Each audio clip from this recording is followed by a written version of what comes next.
in general. But in about 15 minutes is the premiere. Oh, and there's Adrian. Ha! Thank you, Adrian, for switching your profile I icon. love that. So in about 15 minutes we have the premiere of the new video. It's a short video. It's only like 7 minutes long, and I thought it'd be fun to watch it together. So when we get closer to that, we'll switch over to that. And then after that, we're going to be doing Banter stream, where I'm just going to be playing Bloons Tower Defense in the background so we can actually talk. Cool. Yeah, so that's what we're going to be doing today. But in the meantime, I'm trying to figure out what we're going to be doing. And I guess I should really stop playing Poke MMO, to be honest. Let me finish up with this guy first. You got pretty far. Which, by the way, I wanted to mention this. I did get pretty far in a day. I woke up at like 2 p.m. today. Oh my goodness. Yeah, I and it wasn't even like I necessarily had like a terrible night last night. Just for whatever reason, I just didn't want to go to bed, so I just like stayed up. Alrighty then. All right, here we Happens. go. I've been binging, or sorry, not binging. I've just been sleeping all day. You've been binging I've been sleep. binging sleep. Yeah. Yeah. You Sleep sound is very really tired good. still. I think I fucked up my leg with all the standing around I did somehow. Uh-oh. Uh-oh, that's not good.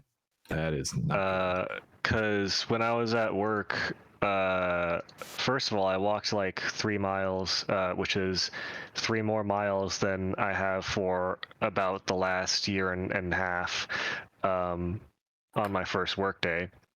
And that's not even considering the amount of walking around and standing around I did in the hot sun all day.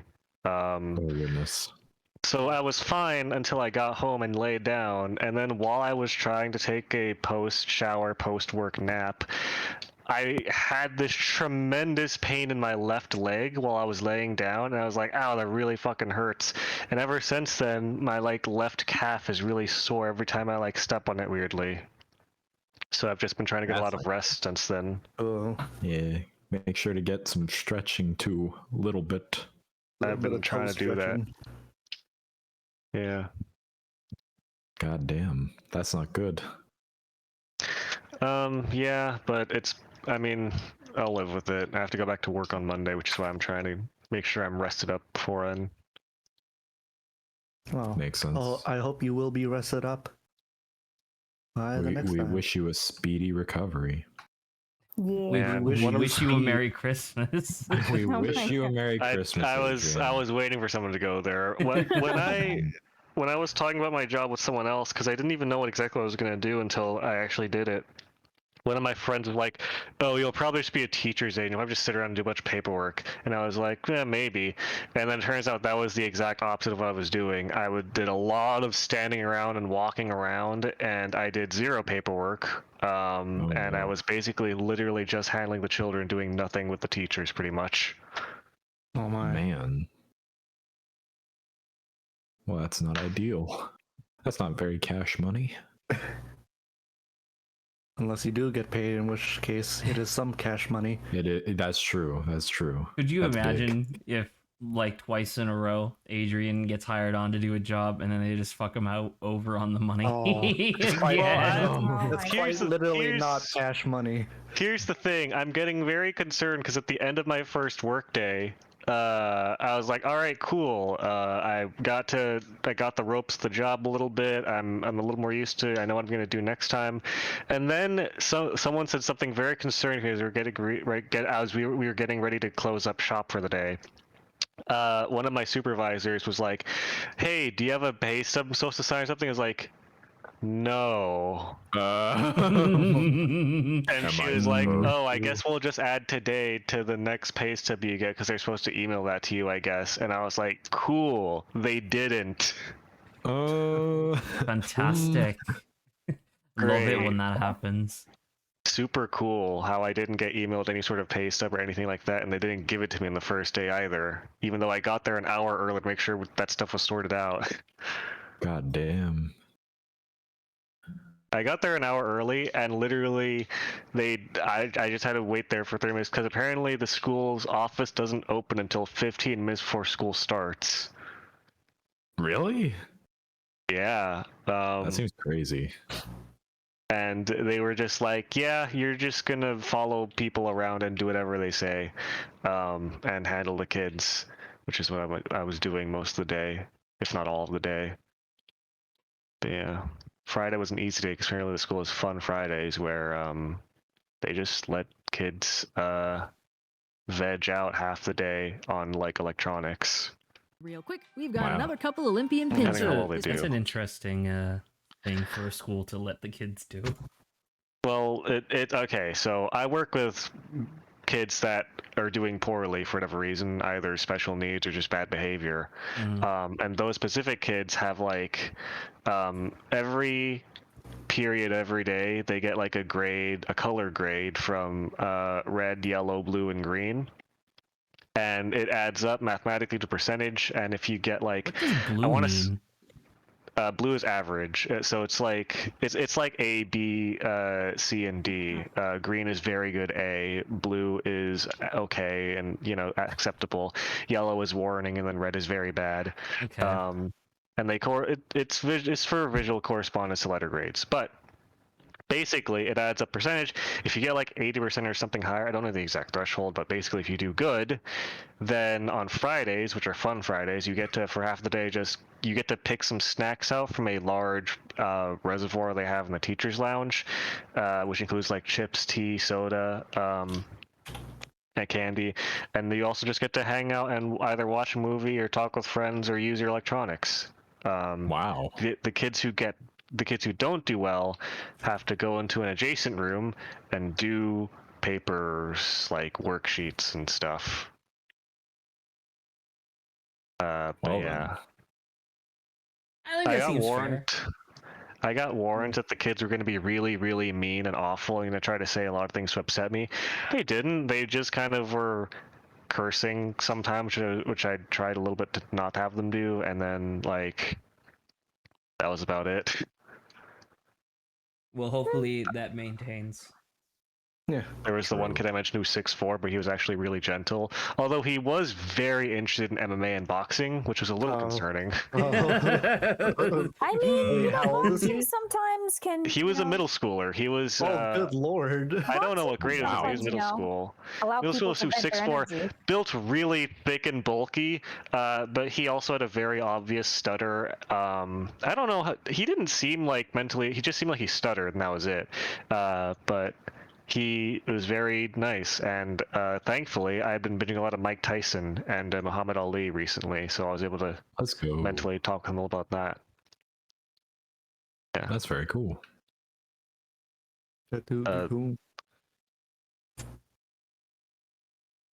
Is Is wait, is every- stream going? Well, stream's been going. Yeah, stream's been going. I don't know. I'm just having fun, just like vegging okay. out for a minute. But is everybody aware of what we're actually doing on stream today? No. So I We're posted a doing the link. JoJo fights. You've done it, Zach. You JoJo. set up a room. Yeah. We're gonna fight the people. Yeah. Oh, I can't believe you got it set up. I got a man. bump Zach- leg, Zach. I'm not at my full fighting. How am I going to sprint across the room and Oh, kick that one guy's ass before we can write all the names down? No, Oh, Zach, shit. Zach updated the tier list so that it included part 6 characters. It's not animated Oh. yet.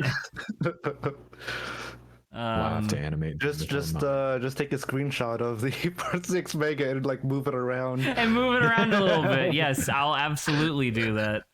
Like those animations where they do it in Photoshop, but it's The just a motion recording of comic. them moving stuff in Photoshop. Oh not even yeah, in yeah, that's backgrounds. really good. That'd be Like funny. that, like the one jamming out to X theme, like jamming out, or sorry, no, never mind, whatever.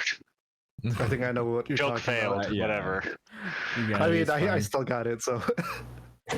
So Should the fail, plan become for next today's stream is that the new video is going to be debuting in about 5 minutes. So I sent a link in on air for the premiere. So I was hoping that we could all watch that on stream together. And then after that, we're going to be pivoting to Bloons Tower Defense, and we're just bantering the entire stream. Any banter Banter topics that stream. don't get to like make it to stream today are dead. because I I'm will here say- to let you know we have an absolute monumental like next couple of weeks, because it's like we have the Ace Attorney thing plus like the Pokemon thing like soon after that, and then like this day I have a lot of stuff planned. We're not gonna have a lot of time for banter. No I more will talking ask. afterwards. I will ask. I do have to leave like an hour early. I know Grant also. Not probably has to allowed. leave. Not allowed. Well, you're allowed. So. It's okay. I'll just pretend that I'm you.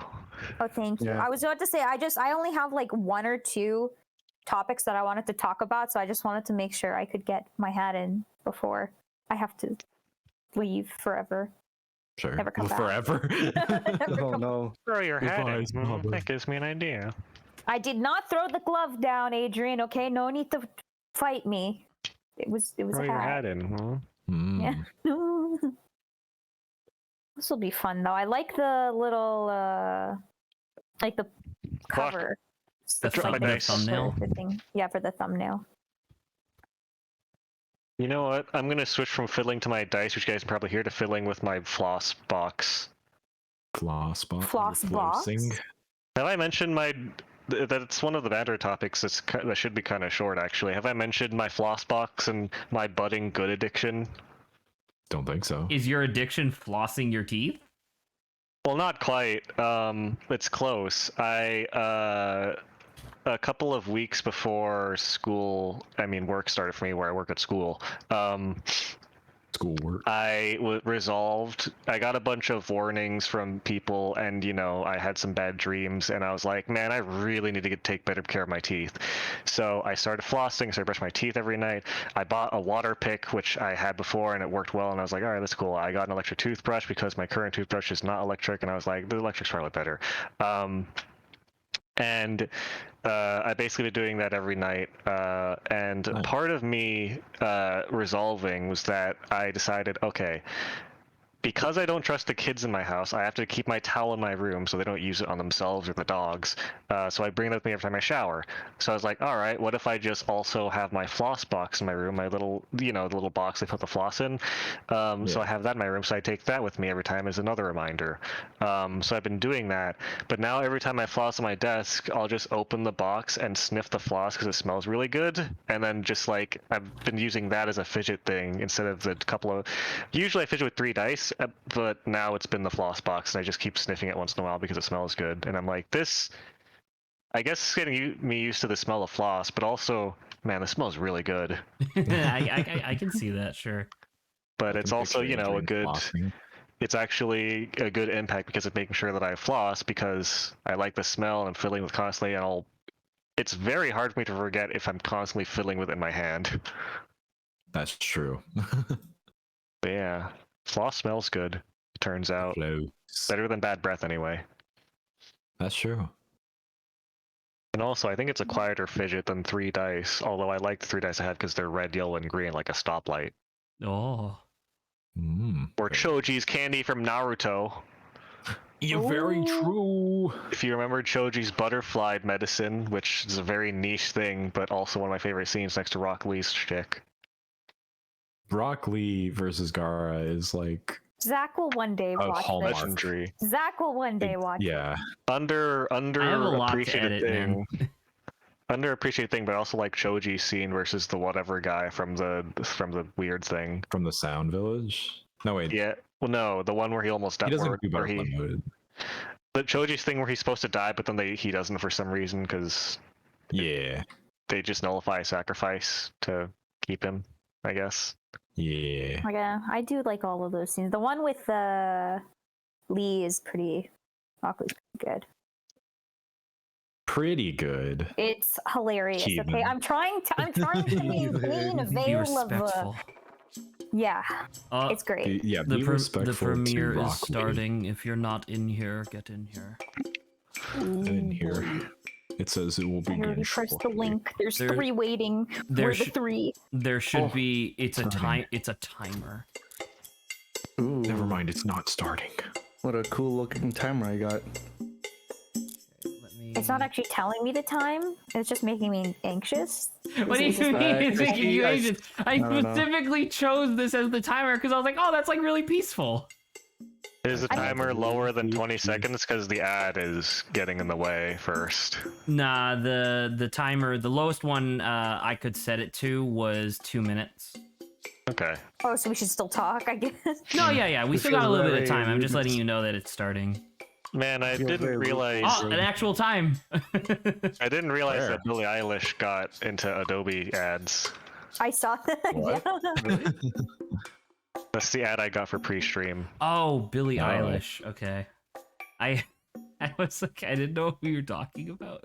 I was very confused. Okay. Yeah, Billie Eilish, my favorite face hair themed superhero. Oh my god, I can't actually read this time with the way this is. What do you mean? It It's says 36, 35, 34. You could- 30. I'm in 40s. That's a no. It's in the 46. yeah. I'm Oh at 40. shit, I'm at 30. I guess because I refreshed. It's probably because the stream delay. If you're watching on stream versus YouTube. I'm at 30. If I you're am not on watching on YouTube, YouTube. I'm upset with you. Oh, you. You know, just for you, Zach, I'll like it immediately. No, you don't. Well, actually, I think you will. Hopefully, you'll like the video, but we'll see. Oh, turn on the 9, light. 8, Proceeds to 7, dislike. 6, 5, Everyone I'm was at- like, I'm at 3, 18 right now. 2, I was 1. about to say, I'm Alright, I'm there gonna too. He's gonna mute. Yeah, We're not Zach. watching it yet. Watching on Twitch is gonna be thick and slate than if you watch on YouTube. Nice. Okay, as you're gambling, I'm gonna continue on Yes, with this. continue. So next to bet. tickets! Oh my god, I'm going to end you. Thousands of tickets! Oh my god. Ah! I should just wait until you're ready for it. Dude, I'm so hype! I'm sorry, keep going. That's something I. Oh no, Lawrence, be careful. Oh, Jesus! No! Lawrence, Fly you're faster! freaking out. Lawrence, you're freaking out. Yes, yes, I am. Lawrence. Oh, Jesus Christ! Come on, Try going come on, forward. come on! Let's go! Okay, now it's panic. I can't see. I'm not watching it. Oh, Lawrence, be careful. oh, come on, just grab on, boy, grab on!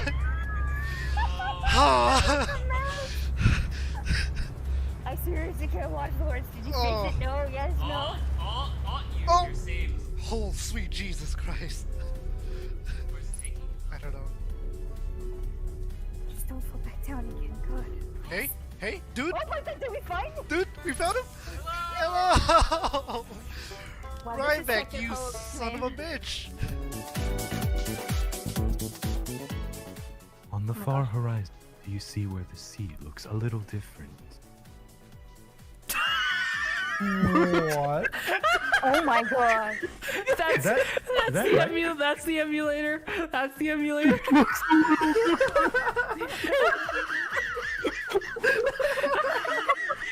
Okay, we need to clip that. You see where it looks a little different.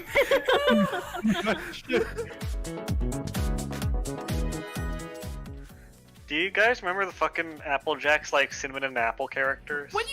What? Yes. I'm just starting a conversation, Zach. I'm trying to focus. It's uncomfortably warm. So she's not gonna mention the fact that she was also like drowning in the dream? See, I told you. Oh wait, hold on. Can Walking I? the gate. That was good. change Someone the- get can I- that. Someone clip it. Can I? You can see I forgot. it with Yes. your eyes. Oh, I Why died. would I look at the channel itself and be like, ah, it's Lawrence, white? you have eyes. I know Do you want me to do. look I at have stream seen or them. on air? I have a What are long you time looked talking into about? your eyes and saw the I have dreams long of man and woman eyes. You alike. have I don't know what's happening. long and muscular eyes. Long and muscular eyes. Big bulging long eyes. Your horribly distended, curvaceous Your eyes. Your trembling erect eye. Your Your trembling, Your throbbing eyes.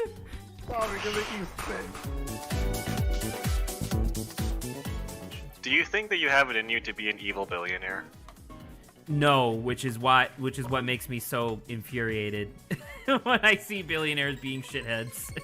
Well, by the end of the sermon, you will. Hi, I'm Adrian Lynn, and I'm here to teach you. Shut up! But he's fucking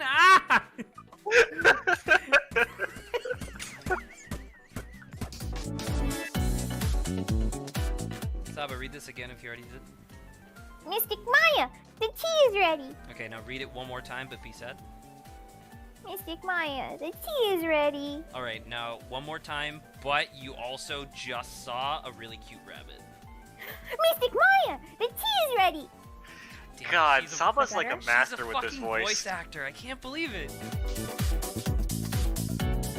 Yeah, have a look for yourself. Yeah, look at this giant fuck you statue. It's mine. It's mine. Cornish, hey, look at this thing. It's mine. He just picks it up and walks away. Taking it home with me. He picks it up and walks I'm putting them in my room. We cut back to the guild. He and holds just it in his his two room. big claws and skitters away. He's fucking Mr. Crab. He just picks it up and like. Yeah, like it's just a little skittering away. Oh my god. That's The fucking piano funniest, that's the million. funniest thing I've thought of all day. Just Corbin, it's mine. Me and million statue.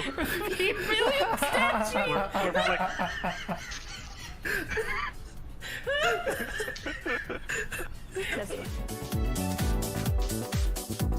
Yes.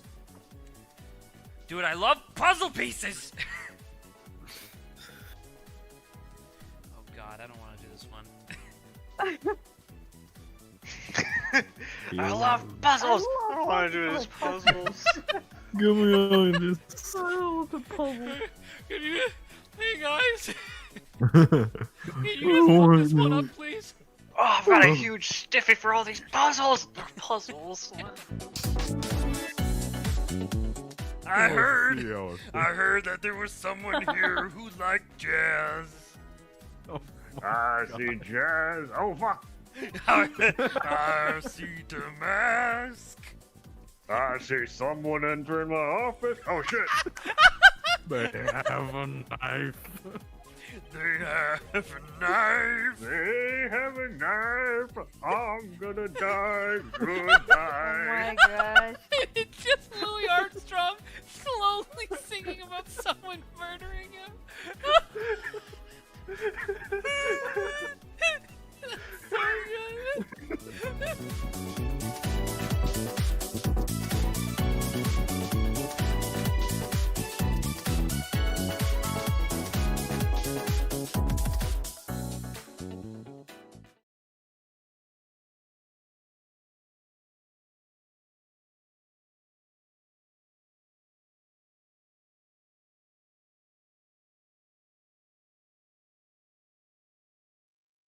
That was wonderful.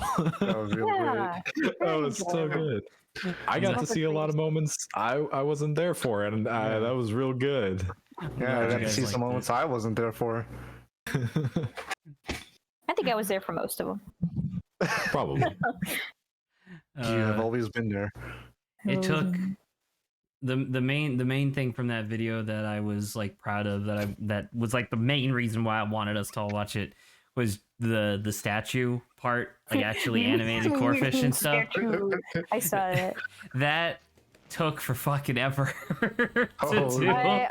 I also like the trembling eyes. Throbbing Throbbing eyes. Just trying to think of as many gross adjectives as possible. You got throbbing. Oh my god. Perfect. Yeah, I'm glad you guys liked it. That was fantastic. Great job, Zach. Pretty good. Thank Good you. job. Thank you. Pretty good. Time to dislike it. bad. Are we fucking anime rivals? I was trying to be Jeff from Tankman.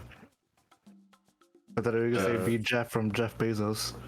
From Jeff Bezos. Yeah. Come from on, Jeff Jeffrey, Bezos. you can do it. Pave the way, put your back into it. All right. So that was that. That was the premiere. I'm really glad that we were all here to watch it. But now we can move on to Banter. We're good Saba, for did you wanna go Banter for the rest of forever. I know the that rest of Saba forever. has some stuff that she wants to get into immediately, but for the sake of my own curiosity, I wanted to start this off by asking Grant, what the fuck are you talking about with a blood pact? No, blood curse. Sorry, Blood blood curse. Curse. No, that was I guess it's a little older now, but so out here in the country, people just drop shit on your property all the time. Like, Are you not in drive away. California? I'm in California. California's huge. Adrian. Adrian. Adrian, there is the countryside in California. It's not That's just not us. correct. It's only Silicon Valley. It's only Okay. What are you, Los Angeles? Oh my god. Yeah. Listen, California is a country. It True. could be by anybody else's metric. It definitely could There be. is no rural California. It's all ultra urban and all hipsters. Very, very true. But yes, anyways, your people just blood dump curse. shit.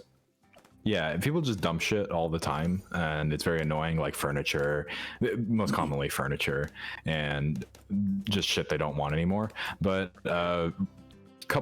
whenever I put that, couple weeks ago, couple days ago, I don't know. Someone dumped a mutilated goat corpse. Oh, what? Oh, Excuse no. What are you talking Yeah. about? Oh my. It was Oh. gutted. God. Yeah, Well, at least they had the And, courtesy of gutting it for you. but it was not clean. Oh, I will say it was all blood. Oh my god. That is something to dump, man. Oh, well, now that I've gotten and gutted this gut corpse, I don't feel like I really want it anymore, Like the neck was broken, probably from being thrown out. Yeah. God. But my neighbor across the street was got like, a hey, are you gonna whole- eat that? Yeah, no, they got a whole calf. Oh. It Oh, was dead calf. Oh. What the heck is happening with you? What's What going the- on over Who's there? around Sounds you? pretty bad, This actually. is what happened? What kind of ritual are they doing? That's what I'm wondering. But like the calf was like all in one piece. Like it just Oh, that's died. comforting. Like, Also, so they didn't gut this one. I didn't gut this one. It just assumedly died. But yeah, this goat corpse carcass was just on our property, so that's fun. So I got blood cursed. Very I think. cool. Yeah, I think they were doing some kind of sacrifice. I don't It was know. like a Yeah. warning. Hey. that's really weird. Because I mean, like obviously, I have like no context for why someone would even remotely do that. Because like you said before, when like people will just leave furniture, and that's mostly because people are assholes, and everything might as well be a dump to an asshole. But it's just like, Yes. if it's a goat corpse, what happened to the goat? Because if it's Yeah, somebody's goat, they're not gonna throw it away, or rather, like they're not gonna murder their own goat. Yeah. So what there's a happened to their story. goat in a order story to? behind that. This goat has a story, but we will never know. We will never know. Can I So, ask? I yeah. can't even begin to imagine how you got rid of it. So fortunately, It's called barbecue, it's- Lawrence. Yeah, exactly. Oh. We had a bunch of friends over. No, fortunately, those kinds of things, since it was closer to the road, then it wasn't like deep in our property, which is You just kind Good. of you kick it a little bit, and the semi trucks will take care of it. Oh, no. I kicked it over to my neighbors. No, Sorry to It's keep their interrupting. problem now. it's their problem. No, It's the your blood county- curse now. The county technically, it's their job to take care of it, and they did. Oh, that's nice. Okay. that's nice. Yeah, so all that furniture and shit is technically the county's, like, it's their responsibility. Prerogative to like. Yeah. Yeah. Mm. So, did you guys talk about it when the county came and they picked up the? Have a nice No, they chat just over come. it, like, well, what's all this then? You got a license for that goat corpse? You see, that's like the representative from the county shows up. Well, what's all this then? And he gestures to the desiccated corpse of a goat. What's all this then? And I'm like, you're in rural California, man. What are you doing here? What's all this then? Oh well, I seem to have gotten myself a little misplaced, have I? As I say, bit of colonizer, isn't it? You best get used to it, because I'm here forever. Oh my god, that's terrifying. Did he do the ritual sacrifice? That's how he's there Is that how he's forever. here? No, that's not Catholic of them. That's not very Catholic. Very Catholics bold. don't sacrifice ghosts. Very bold of you Or to goats. assume that the British are Catholic. I just said I was trying to say goats, and I definitely said ghosts there. Ooh. Anyway, well, I'm glad we got yeah. I'm glad we got to hear about your blood curse. Yeah, I'm blood cursed now, guys. Because when you sent that initially, I really wanted to immediately ask, but we were doing Ace Attorney, so it's like there's no time. Anyway, Yeah. No time. That was Oh, pretty yeah. funny. Yeah. Goat corpse on our property. That sucks. Mutilated goat corpse. So we saw that and we're like, well, that sucks. It's a typical man. Monday, you know. Yeah. I wonder what we'll be You know, having for Mondays. lunch. Maybe goats. That's why girls. Goat corpse again. Man. oh man, I'm so sick and fucking tired of goat corpse, Grant. Can we get McDonald's at home? We have McDonald's at home. McDonald's at home and it's a rotting corpse. I mean, were you able to make like a cool helmet of the horns or something? Oh yeah, totally. Nice. I took that immediately. You cut back to Grant's house, and now the entrance to the family property is that if you guys ever watched Resident Evil 8, it's that big wheel of like dismembered like animal limbs, and that's like the gate. That's the gate Like on to, pikes and shit. that's the gate to Grant's house now. Yeah. He's like, well, we got some lemons, so we decided to make lemonade. All right, So, yeah, Saba, you wanted that's to my banner. Saba, you wanted to talk about some of the same stuff that we talked about last night. Yeah, there was only like one. I don't think well, firstly, I don't know how I'm gonna live up to Grant's goat corpse, but Gork. Gort corpse. Or copes. Yeah. Oh Or god, copes. that sounds like an alien like area. Like, oh yeah, turn past the Bleeborp town and go to the Gort Copes. Are you a Rick and Morty writer?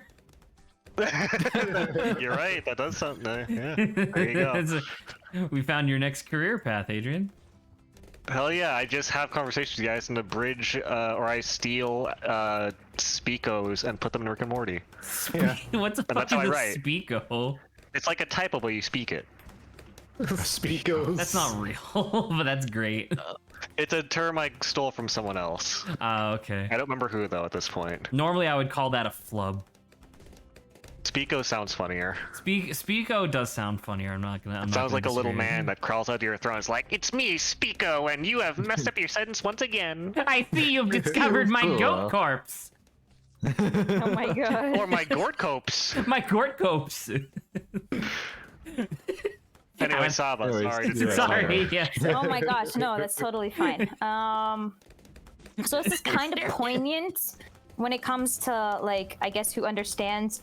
Who here, besides Zach, has like read webtoons? I know Lawrence has. All of it, or like a specific instance from it? No, the whole thing. The whole webtoon. No, it's just like you know what webtoon is and you understand how it works, and like you've maybe read like one thing. I've seen so many ads for it, but that's it. Okay, so Yes, you I'm haven't. here. Okay, so Lawrence, you're the only one. Okay. Who really understand. It's okay.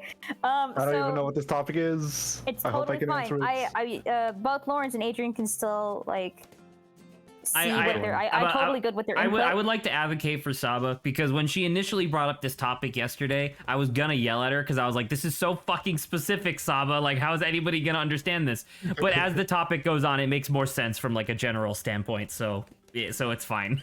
Don't worry. It's not specifically about webtoons. I didn't get scolded by Zach. Yeah, no, it's just this is webtoon called Lord Olympus. Can we talk about the story? And it's like oh my gosh, specifically something. I actually know what you're talking about, Lawrence, which is really funny. So like webtoon, right? We know it's like just to like preface, it's like a platform that it's like creators can post upload their porn, upload their bullshit, more like. Sure. But it's not like super big company based, like people can, like your average Joe can try to upload something. So the title for this topic was do I like rewrites?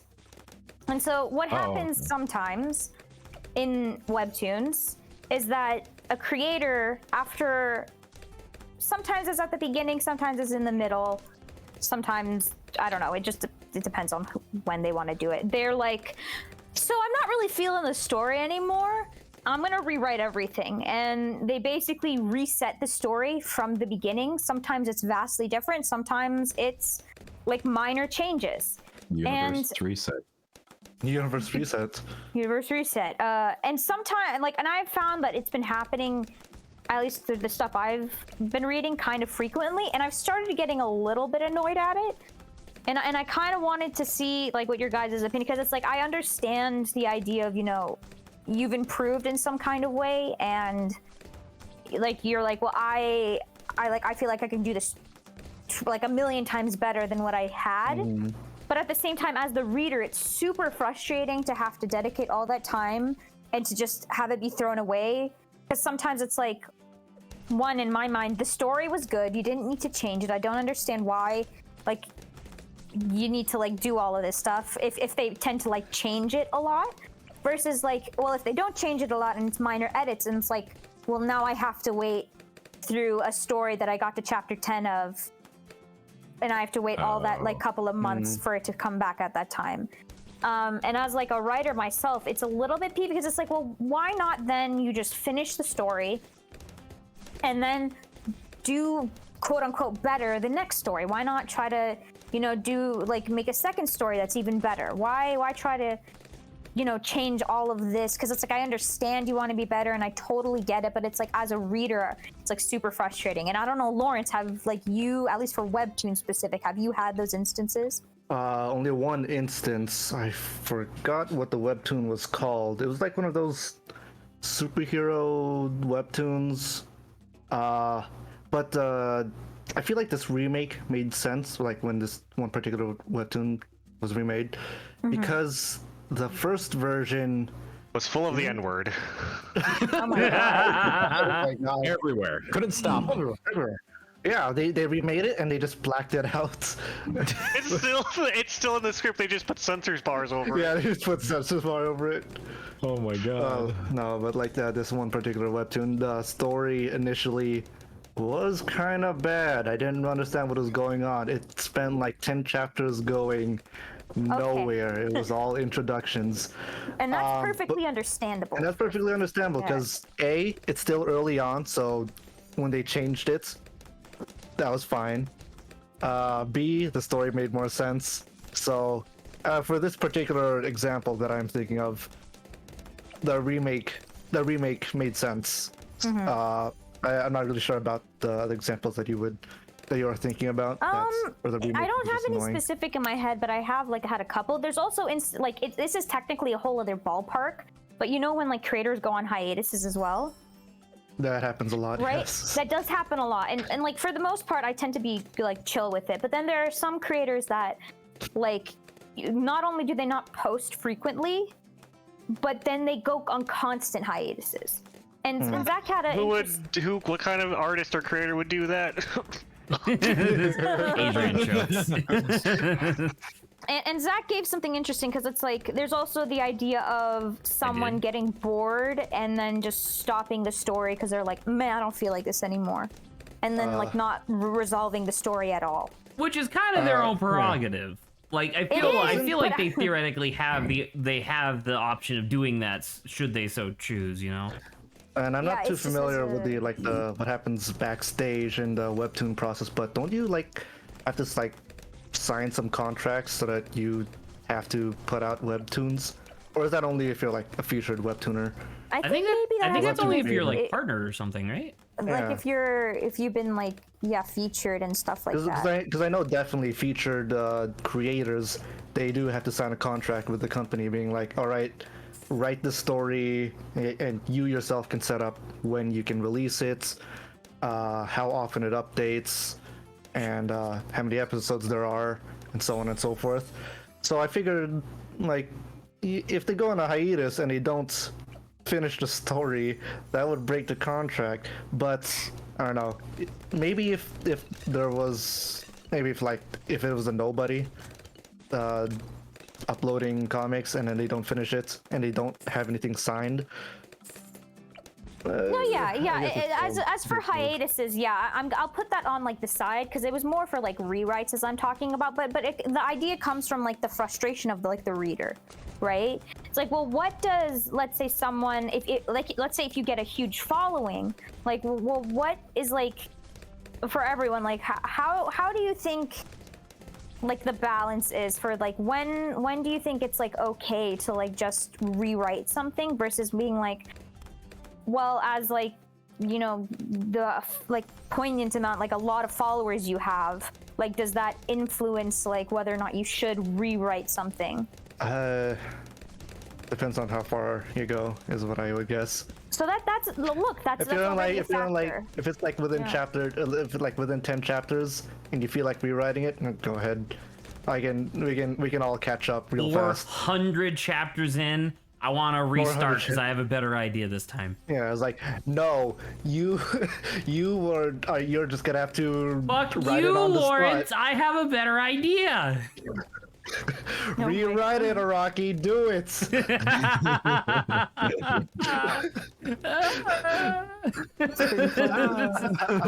Just starts crying. Why did you take a fucking 8-year hiatus in the middle? Why? How could you do this? But yeah, Why, SpongeBob? Why? Oh, it's so good. But yeah, it's just a because it's hard, right? Because I agree. I think it depends on how far you get in. Because even like 20 chapters, let's say, if they dedicate a week to a chapter, right? It's like I have like me as the reader, who if the story hasn't changed that much, I have to just wait like a lot of more extra weeks just for the story to catch up back to where I originally stopped reading from. Yeah. So it's almost like, as well as like the reader is like, when is it like worth my time? Because it's like, is it worth my time anymore? Like I'm kind of annoyed at it now. It's like I thought it was going great, and then like restart. It's like Has I don't webtoons have the ever motivation. been worth your time? It's webtoons. Listen, it's all anime, Zach. isn't it? We all have interests here. Clearly, Lawrence's interest in this regard is better. No, than and I'm not yours, saying okay? I'm not saying it's a bad pastime. I'm saying like it's almost like It's a bad pastime. No, I'm not saying it's a bad You're pastime, but I'm saying saying your like hobbies it's almost like complaining. My It's hobbies almost like suck. complaining that mysteries don't give you all of the details up front. It's just it's a ridiculous thing I to see. So to have problems you're talking with. about yourself, right? I'm talking about just the notion in general of like that's the nature of the Mysteries and beast. stuff? Sure. I can still talk about it as you have talked about mysteries as well. You It know. is still within the Banter topic. It's coming up. I love mysteries. I fucking hate mysteries.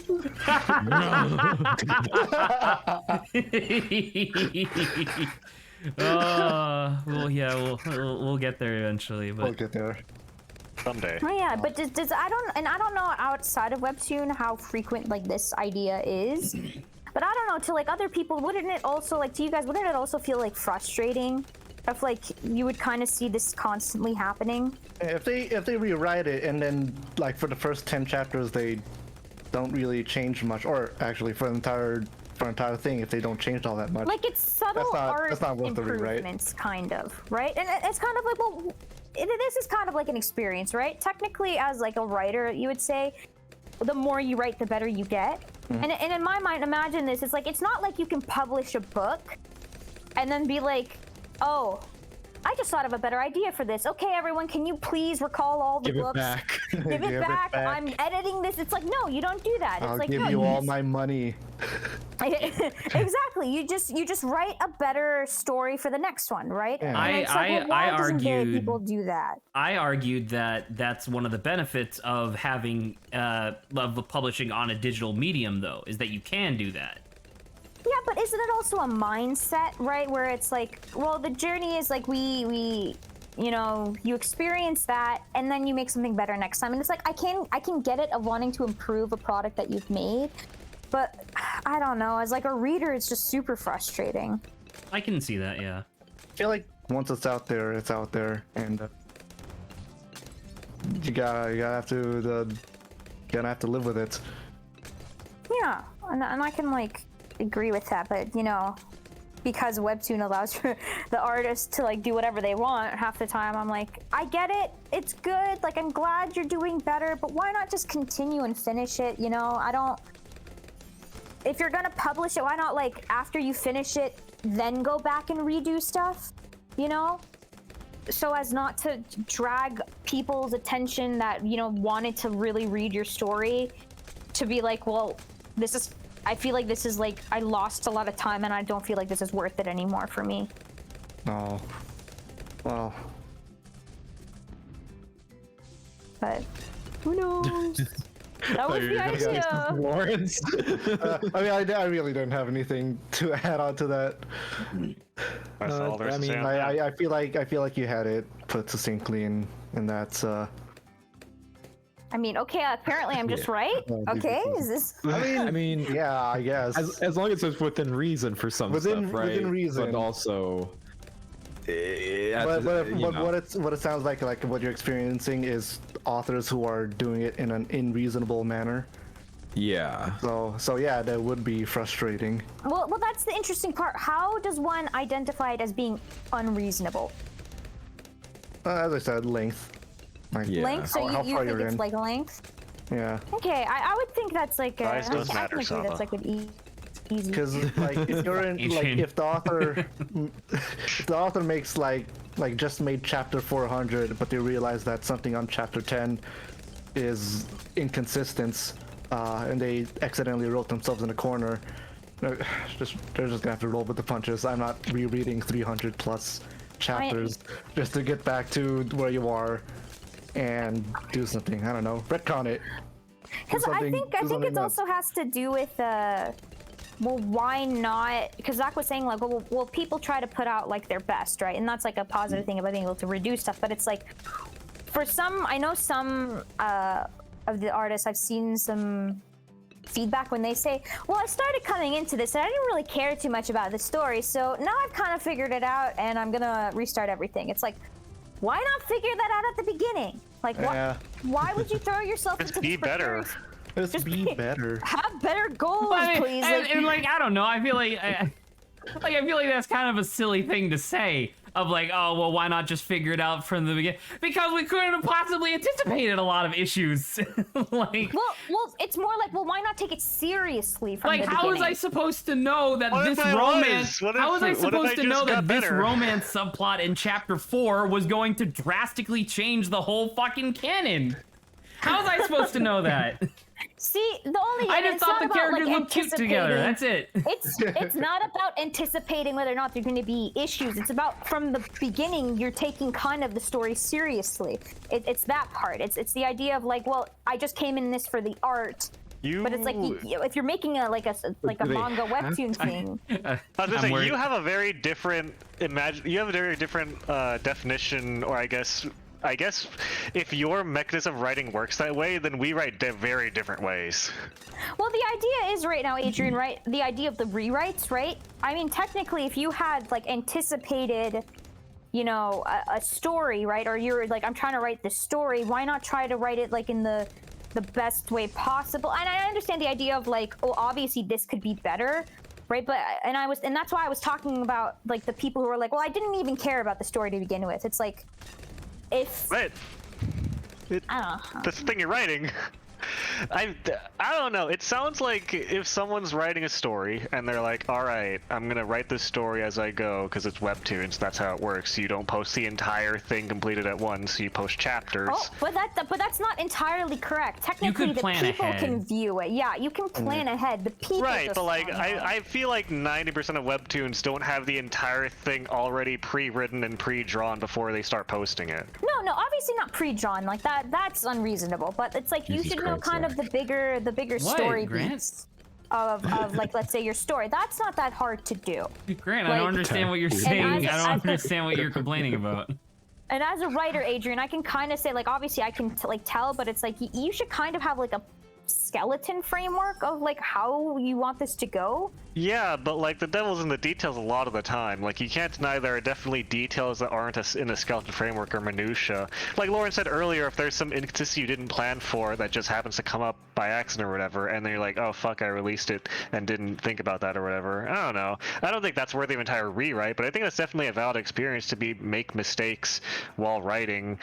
And then not that's having No, been able to perceive no that. mistakes. No. Write it perfectly the first time. No writing There's a errors. whole reason no why art editions of errors. books exist. If you can't do it perfectly, get off of webtoons. Saba That's the 2021. whole reason This editions of books website exist, again. because authors have revised them over time. Well, that's perfectly. Then you're technically agreeing with me, Adrian. Because what I remember, I said like finish like the book, right, and then just write better next time, or do it better next time. Like why? Like, and as you just said right now, maybe But that people doesn't are reading warrant a it rewrite. now. I was gonna You know say what? the thing. Just talking- It's a difference in medium between releasing a book and then it being out for like a week, and then you're like, oh fuck, I can't fix this thing until the Oh next fuck! I like, misspelled reprint. the main character's name on page 4. Yeah, where you're like, well, I can't reprint this like immediately because And it's in a theory, book. when you I get have to your like book- wait this whole thing. In theory, when you get your book published, you have like 5 editors that look at it first. Right, and then with webtoons, it's No, a not website, so you always. can just immediately, as soon as you spy, like, oh shit, here we go, and then fix it. Like, there's a difference between what you do with mistakes when writing a book and releasing it versus writing a webtoon and releasing it. Well, I think the examples that Sub is going for are the writers that do find those mistakes and go, fuck it, time to scrap it.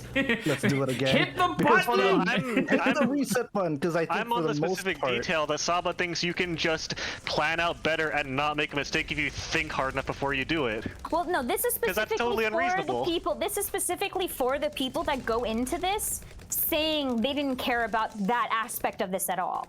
Like that's what I'm saying. And then they end up saying, oh well, I actually thought the story a little bit better now, so I'm gonna like reset. It's like that's infuriating. Like when you start off saying like you didn't care, and then afterwards come and say, well now I care, and so I'm gonna restart it.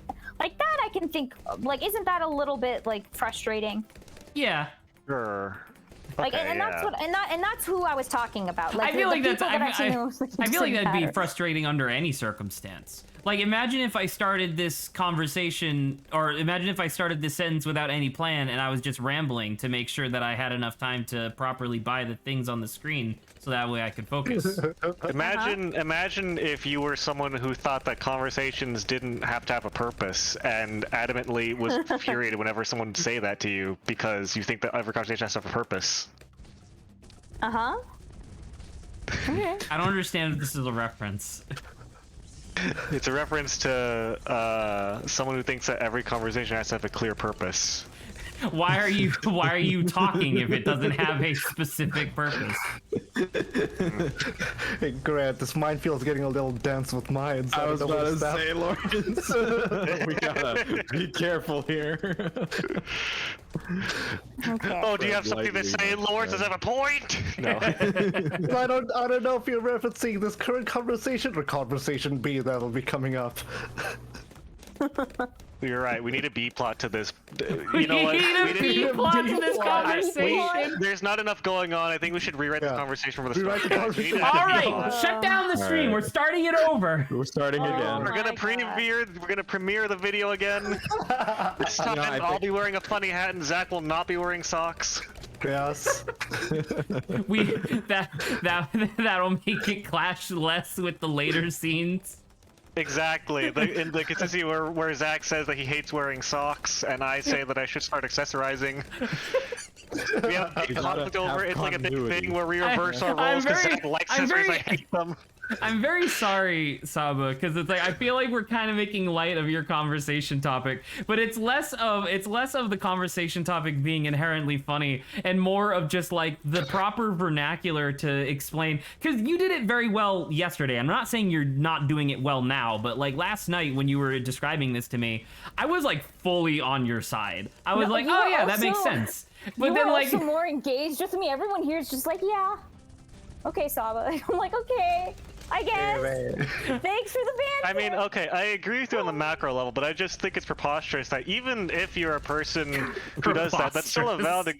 If you're a person who's prone to rewriting your whole thing because of a mistake, which is generally a bad mindset to do, and I agree on that part, it's still valid. You can still be mad at it, but it's still valid to be like, oh fuck, I didn't realize there was a mistake here. Like it's kind of frustrating to think that if you're a person who thinks that it's not okay to be a person who rewrites the whole It's thing. not okay to be a person. Not okay to be a person. Not okay to be a Not person. okay to be- Saba's like people, only robots. But Only if you're a person who will only release like a second edition after the whole thing's done, to be like, oh fuck, I made a mistake 2 weeks in, oh I just gotta stick with it.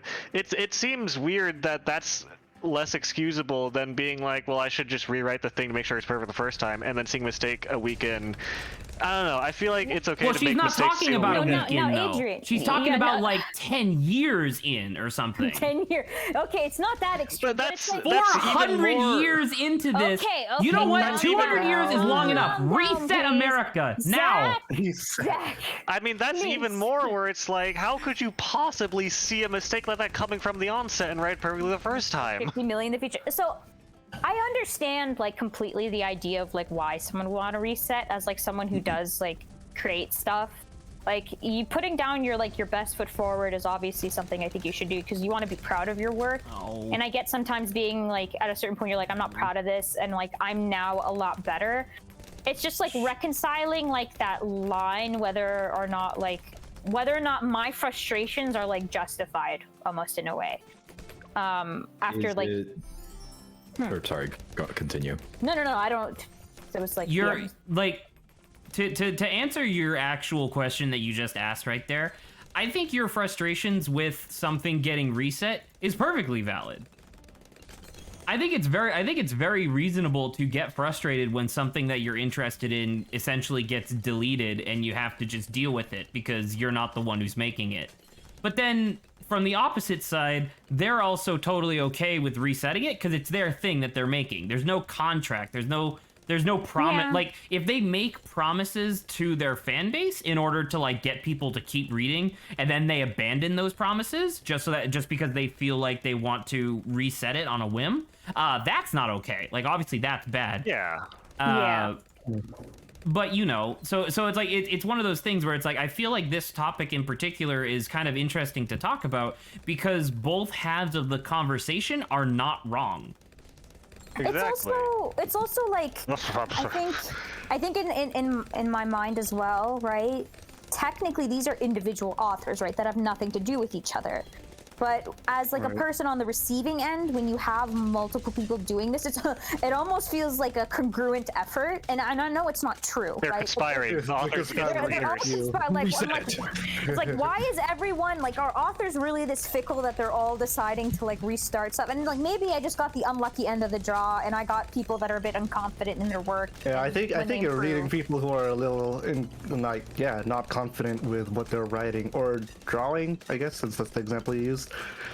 No, yeah. So it's like I get it. It's just it feels like They're like I know. these people, these authors, they're not like big shots, are They they? need to nut up.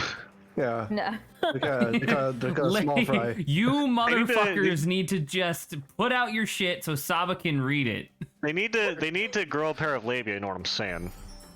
The fuck? Anywho, Grow a pair. You know the saying? Grow a pair of labia. Famously. Yeah, Uh-huh. a famous catchphrase Yeah. that That's my everybody catchphrase. knows. Starting That's now. your because I'm catchphrase. rewriting the story so that I have this catchphrase. Fuck you guys. Yeah, What the Starting with what the life fuck is this thing? Now. Look at that. So okay, that's the end of this talk. It's okay. We can end the topic. I don't know. I think that Zach stated a very reasonable and clear and lucid point, and I agree with it. I just think that I mistakes did? can be made. I can't. See Yeah, well, a stance on the topic, not necessarily a point, but just like your Can opinion. you remind me what it I was? agree I with was it as kind of on well, yeah. autopilot. You were my basically just like, you know, it's valid to be frustrated both ways, but the author has a right, unless they make promises, to just scrap their shit. Oh, that does sound good. You said Wow. Oh, I did say. Okay, Good thank job, you. me. Good job, me. it. Yeah. Sorry, I'm job, thinking Meat about Belly balloons Rub's head. and I'm thinking about balloons and monkeys right now. Okay, Balloons and shit. What in monkeys? balloons. Balloons? Thank you. How do you spell that? Doubloons? Is there an A in there, Zach? No, it's Pirates? BLOONS for some reason. Oh, thank God. No. I don't know. I think I just heard doubloons, guys. I will say that I may be a little Positive. pog. A little pog. Because I've been, out of pure boredom, I have been rereading Homestuck, and I don't know how much any of you know about Why? Homestuck. Because I'm bored and I Why run would out you of do games that to play. yourself? Because, again, I just told you why twice. Because he's bored. But again, let me ask you, how much do any of you know about Homestuck? I'm aware of its existence. I mean, Not I really? know that 2 of you are on Tumblr, so Yeah. 2? 2? I know that you One? go on Tumblr, Zach. I go on like 2 Occasionally. Tumblrs specifically. Exactly, that counts. Oh, okay. Oh shit! Oh no, I Yeah. dipped my toe too far and now I've officially started Tumblr. swimming. It's like how there's no perfect or non-perfect. You're either on Tumblr or you're not, and that includes if you just like if you drop one of your fucking facial hairs in there, that's you, and that's still in Tumblr, in And the you're pool. in there. Oh, If you're no. shaving your Tumblr face next to pool. next to the pool of Tumblr. The Tumblr ball pit. Anyway, Will you shut up about the Tumblr ball pit? the point is that Homestuck is full of retcons, but they're weirdly in narrative, but it's all complicated, and they use the terminology that we're referring to a lot of like retcons and rewriting stuff, but in an in narrative thing. So my definitions are all that are a little bit fuzzy.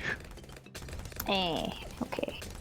Or like there's people in the narrative saying, "Oh, I'm gonna just retcon the narrative," and then they do, and it's really weird. Check this shit out. Disappears. There's a lot of time travel. Hey, Never existed. hey guys, watch this! Dies. I mean, one thing that I, I read mean, in like actually, yes, that happens in Homestuck a lot. one Shut thing I up. read in like school that also is a bit like It's true. crazy. Have any of you guys read Sophie's World? That just reminds me of Stacy's mom. It is Got it going. not the same thing as it's the book and not a song, but yeah. I If you like unfortunately crazy do not books, I know. would recommend you do Sophie's World sounds like a late 90s or early 2000s Nickelodeon show for adolescent teen girls where there's a girl wearing like all sorts of rainbow shirts, tie-dye shirts and like jeans and like flare jeans who are like, welcome to Stacy's World, and then she gives you like girl tips on how to go about doing school and like handling your boys and whatever. Handling your boys. Handling your boys, you know, The your corral whole of thing boys is that you actually the whole thing is Handling actually a the facade boys. to show you how to like run your mafia.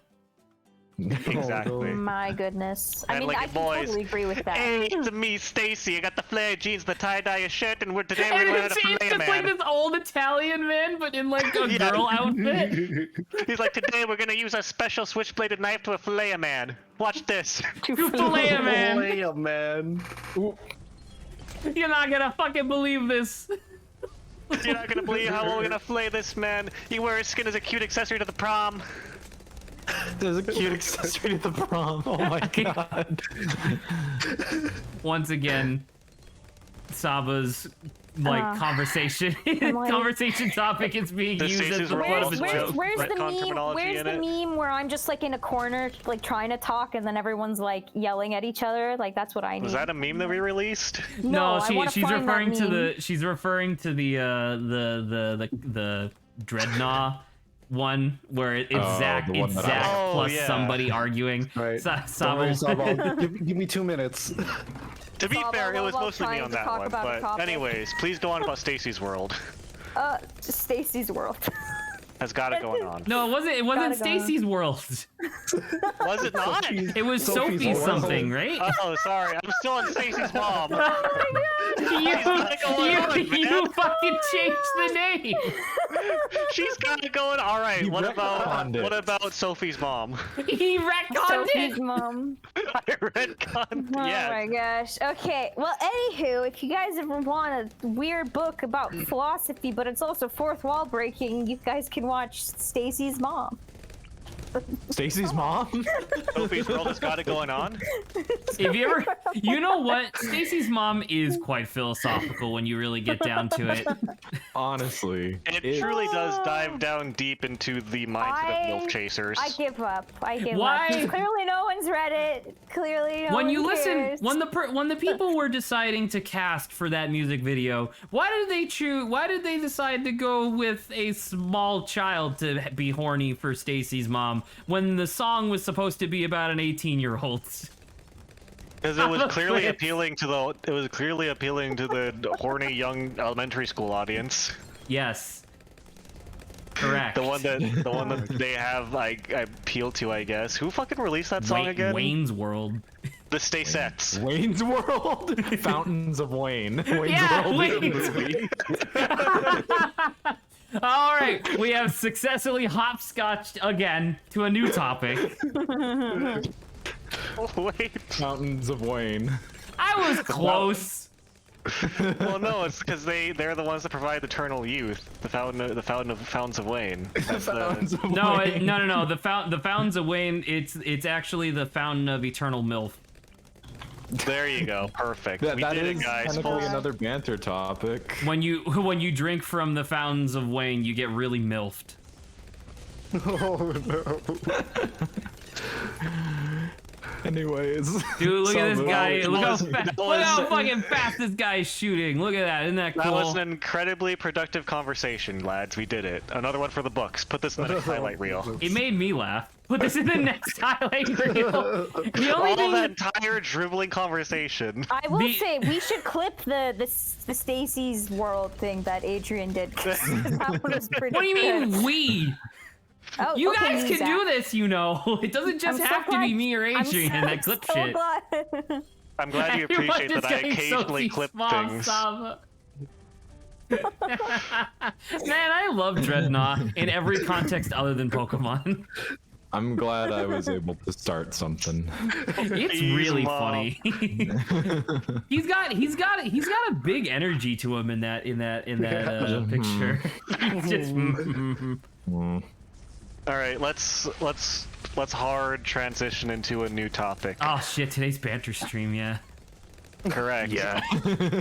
Oh my god, I've been meaning to get this one out of the way for a while because I wrote notes about it on my phone. I wanted to talk about the mortifying but hilarious second You have death a of Jesus presentation Christ. over it.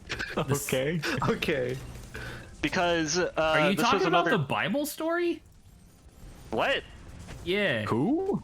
Did I Yeah, have a there's Bible story? Yeah, there's a story in one of the more modern rewrites of the Bible where they were talking about how Jesus didn't actually ascend no. and he got murdered.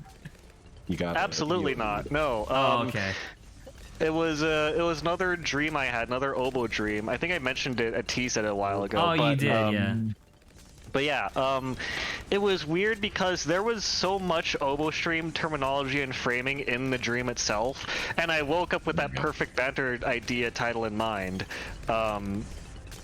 And I wrote notes so I wouldn't forget because you know how people are, including me, are prone to forgetting their dreams. But long story short, the bulk of the dream, which is not the end, the ending's a good part. The bulk of the dream was like a weird RPG involving like an elevator lift with things and grappling puzzles and flying, like bounty hunting. And it was like a weird like a grid-based RPG, you know, like an RPG maker where you talk to people, whatever. But Yeah. like it zoomed out and became an oboe stream where for the majority of the dream I was in the shoes of the narrative protagonist, and then like 3/4 through the dream it zoomed out and I realized that Zach was controlling me, and I shifted to me hanging out with Zach on stream and he was playing this game and we were bantering, and at one point as like an expletive, as like a phrase of surprise, like holy shit or whatever, like Zach said Jesus Christ in a meat factory. And Oh my immediately, I try to imagine it, but then I look over, and in the game, it turns out that Zach was saying it both as an expletive and also pointing out something in the game, a visual construction of this like big ass. It was like a meat factory, but instead of walls, it had big fencing, so you could just see into it. And it was like all these conveyor belts, and there wasn't a single person involved. It was all these conveyor belts where they would just like. It literally would just filter in like whole carcasses of cows and maybe like even goats into this big box, and then it would spit out in the outside conveyor belt just like perfect steaks and like cuts of meat or whatever.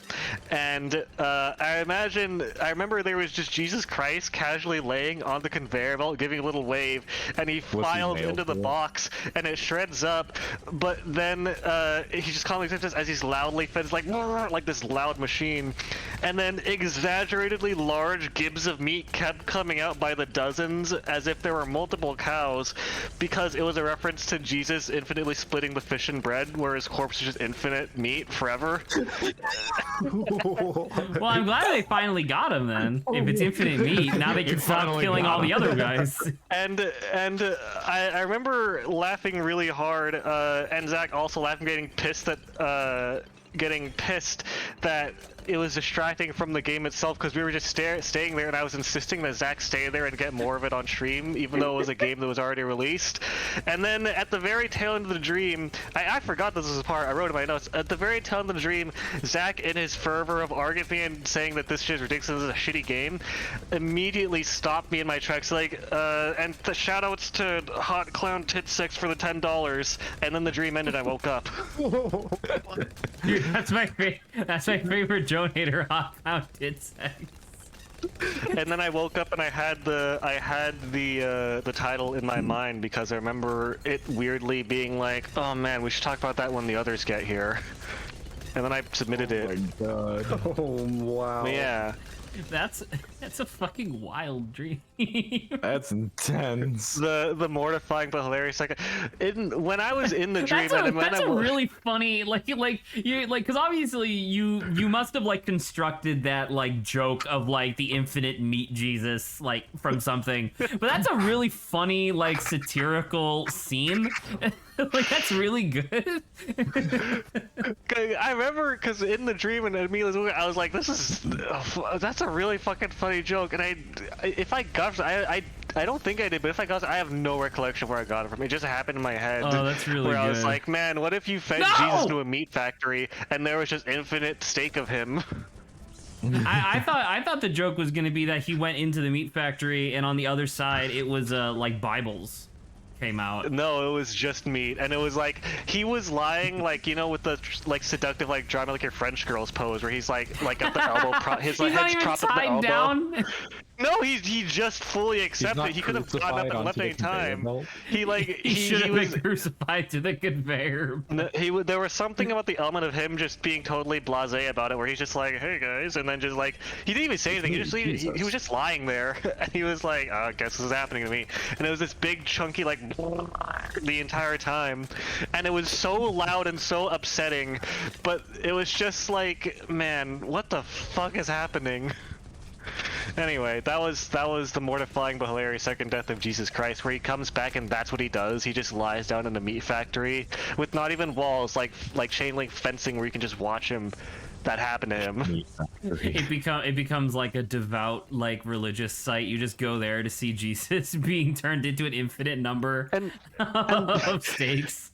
There was kind of the layer of like, what the fuck is this doing in this like chitsy like postmodern JRPG, presumably produced by a Japanese studio, where they're like, yeah, this is something that we should put not even as a plot point, just as a scene decor, because there was no interaction with it, because there was a fence there, you couldn't do anything, you just had to watch. And it was like Zach was on his way to a different quest in the game where he was like, all right, I gotta deliver this thing to this guy. He looks over and there's just Jesus Meat Factory. And it was like, who would make this? Why? Exactly, Jesus Christ in a meat factory. What's he doing there? Being infinite meat, I guess. That's really generous of him, to be quite frank. It's a very Jesus thing to do, to sacrifice yourself to be infinite meat. I don't know if But I guess there's another layer of like, who would eat Jesus meat? But then you realize that's the entire point of like communion wafers and like communion wine. Well, okay, listen. It's not literally supposed to be the body of Christ. It's a metaphor. But it's like the connection's there. The connection is there. I'm not gonna disagree. If it happened, then it'd just be like, all right, I guess since we have infinite, we just apply it to the churches, and that was the logical second step. We're like, well, cool. The second coming of Jesus. The rapture was just infinite Jesus meat. It's a living. It's a living. It's not. It's very distinctly not a living. It's actually the opposite of death. But it's a death. But it's an unliving. There was something on Jesus being so blasé and even a little bit saucy about it, like he was taunting us, like it was like, he was smug and like putting his finger to his chin, like, I'll never tell. No, I'll never tell. And that was his last moments, being weirdly saucy about turning into infinite meat forever. It was a wild dream, and I've been sitting on that for a while now. Well, I'm glad you finally got an opportunity to share, because it's pretty good. I'm glad that you guys appreciated that, because I was thinking for a while that it was going to be a stupid thing that no one would think was good or funny. Well, I am the physical manifestation of Dream Zach, and I'm here to say that I think that it was pretty funny. It was pretty pog. So do you think you're going to incorporate Jesus Christ and the Meat Factory into your expletive vernacular? like it's a like instead of saying fuck, you say French toast. So now it's Jesus Christ in a meat factory. Exactly. It's really good. That was disorienting. And that was the last quarter of the last thing I'll say is that was literally the tail end of the dream, where most of the dream had nothing to do with that. That's a lot in the last bit.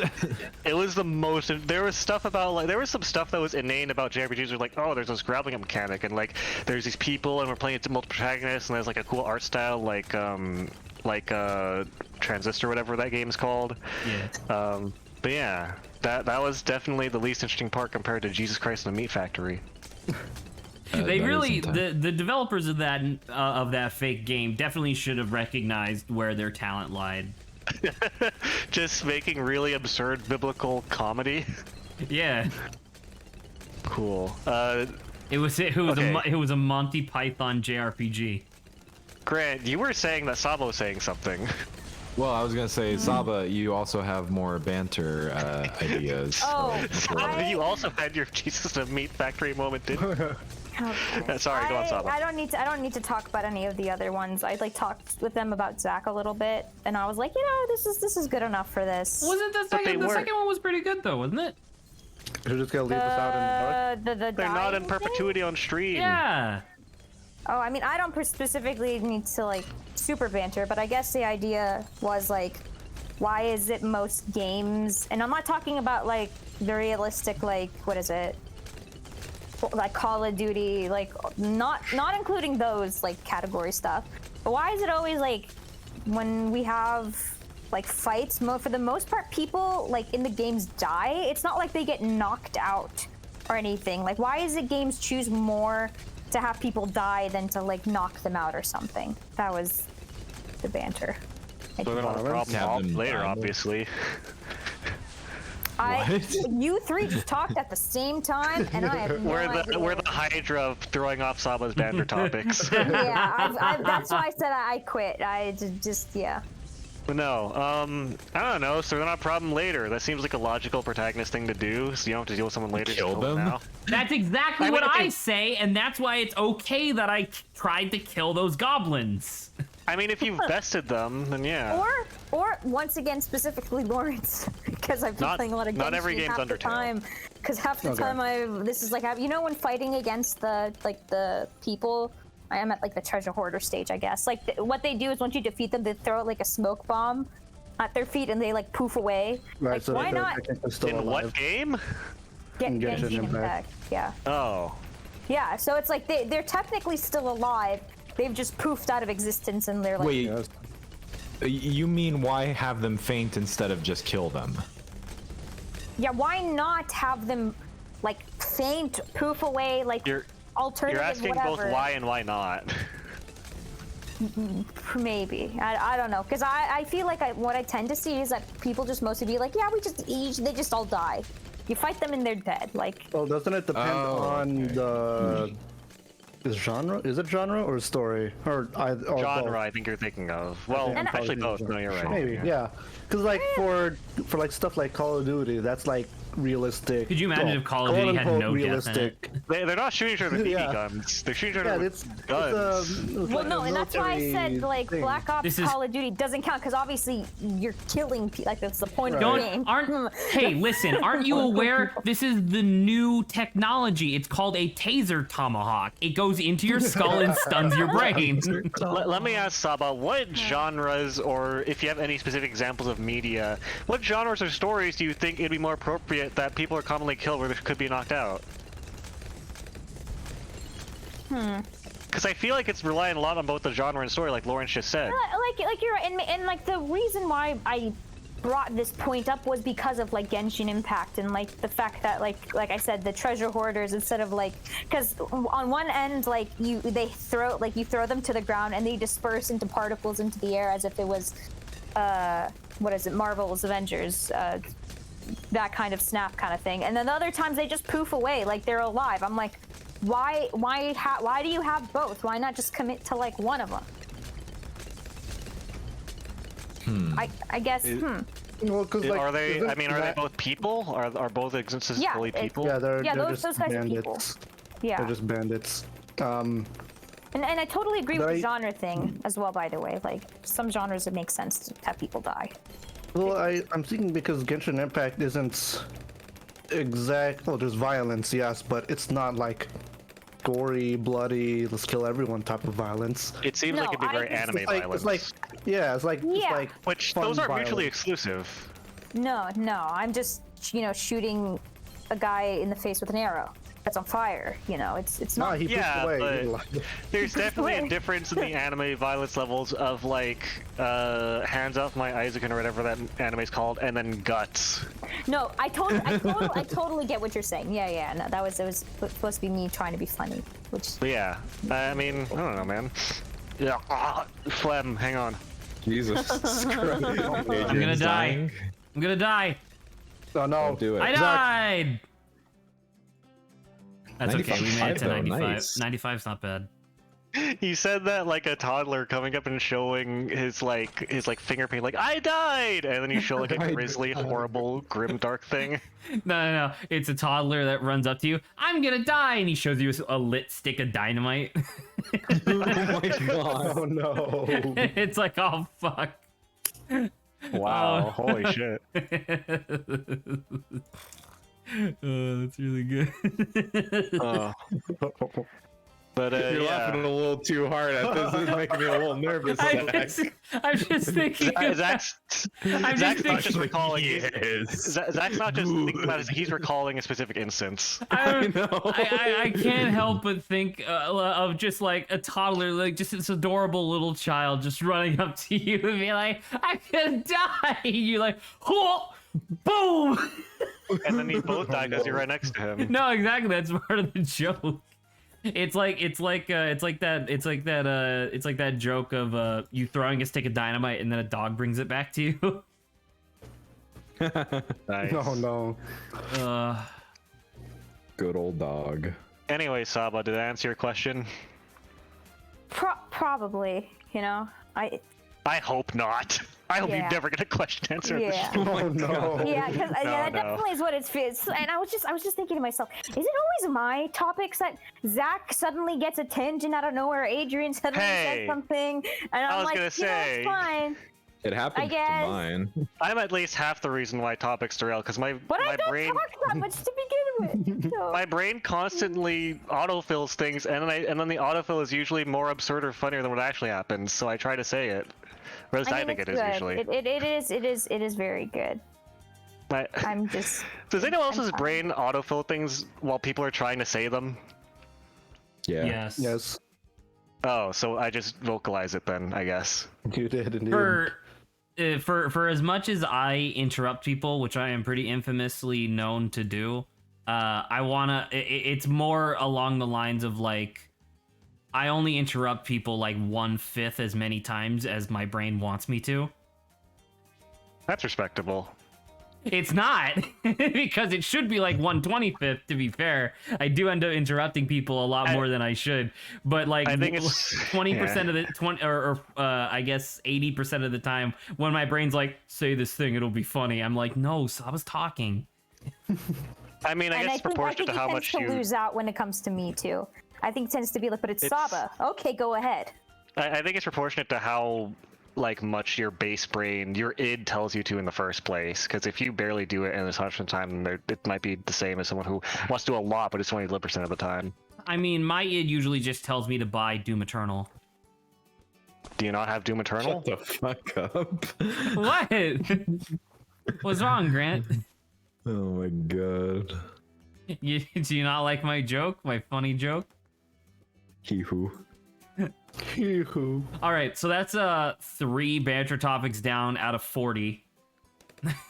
Here's one that is sure to not. It is a very inane one. I want to talk about the villainous physique.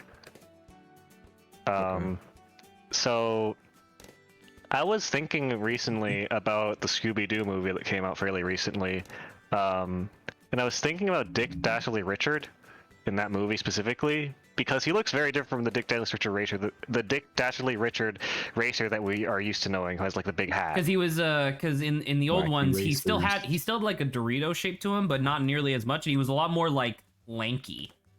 Exactly. He looked like So- Waluigi. He looked like Right. Waluigi, yeah.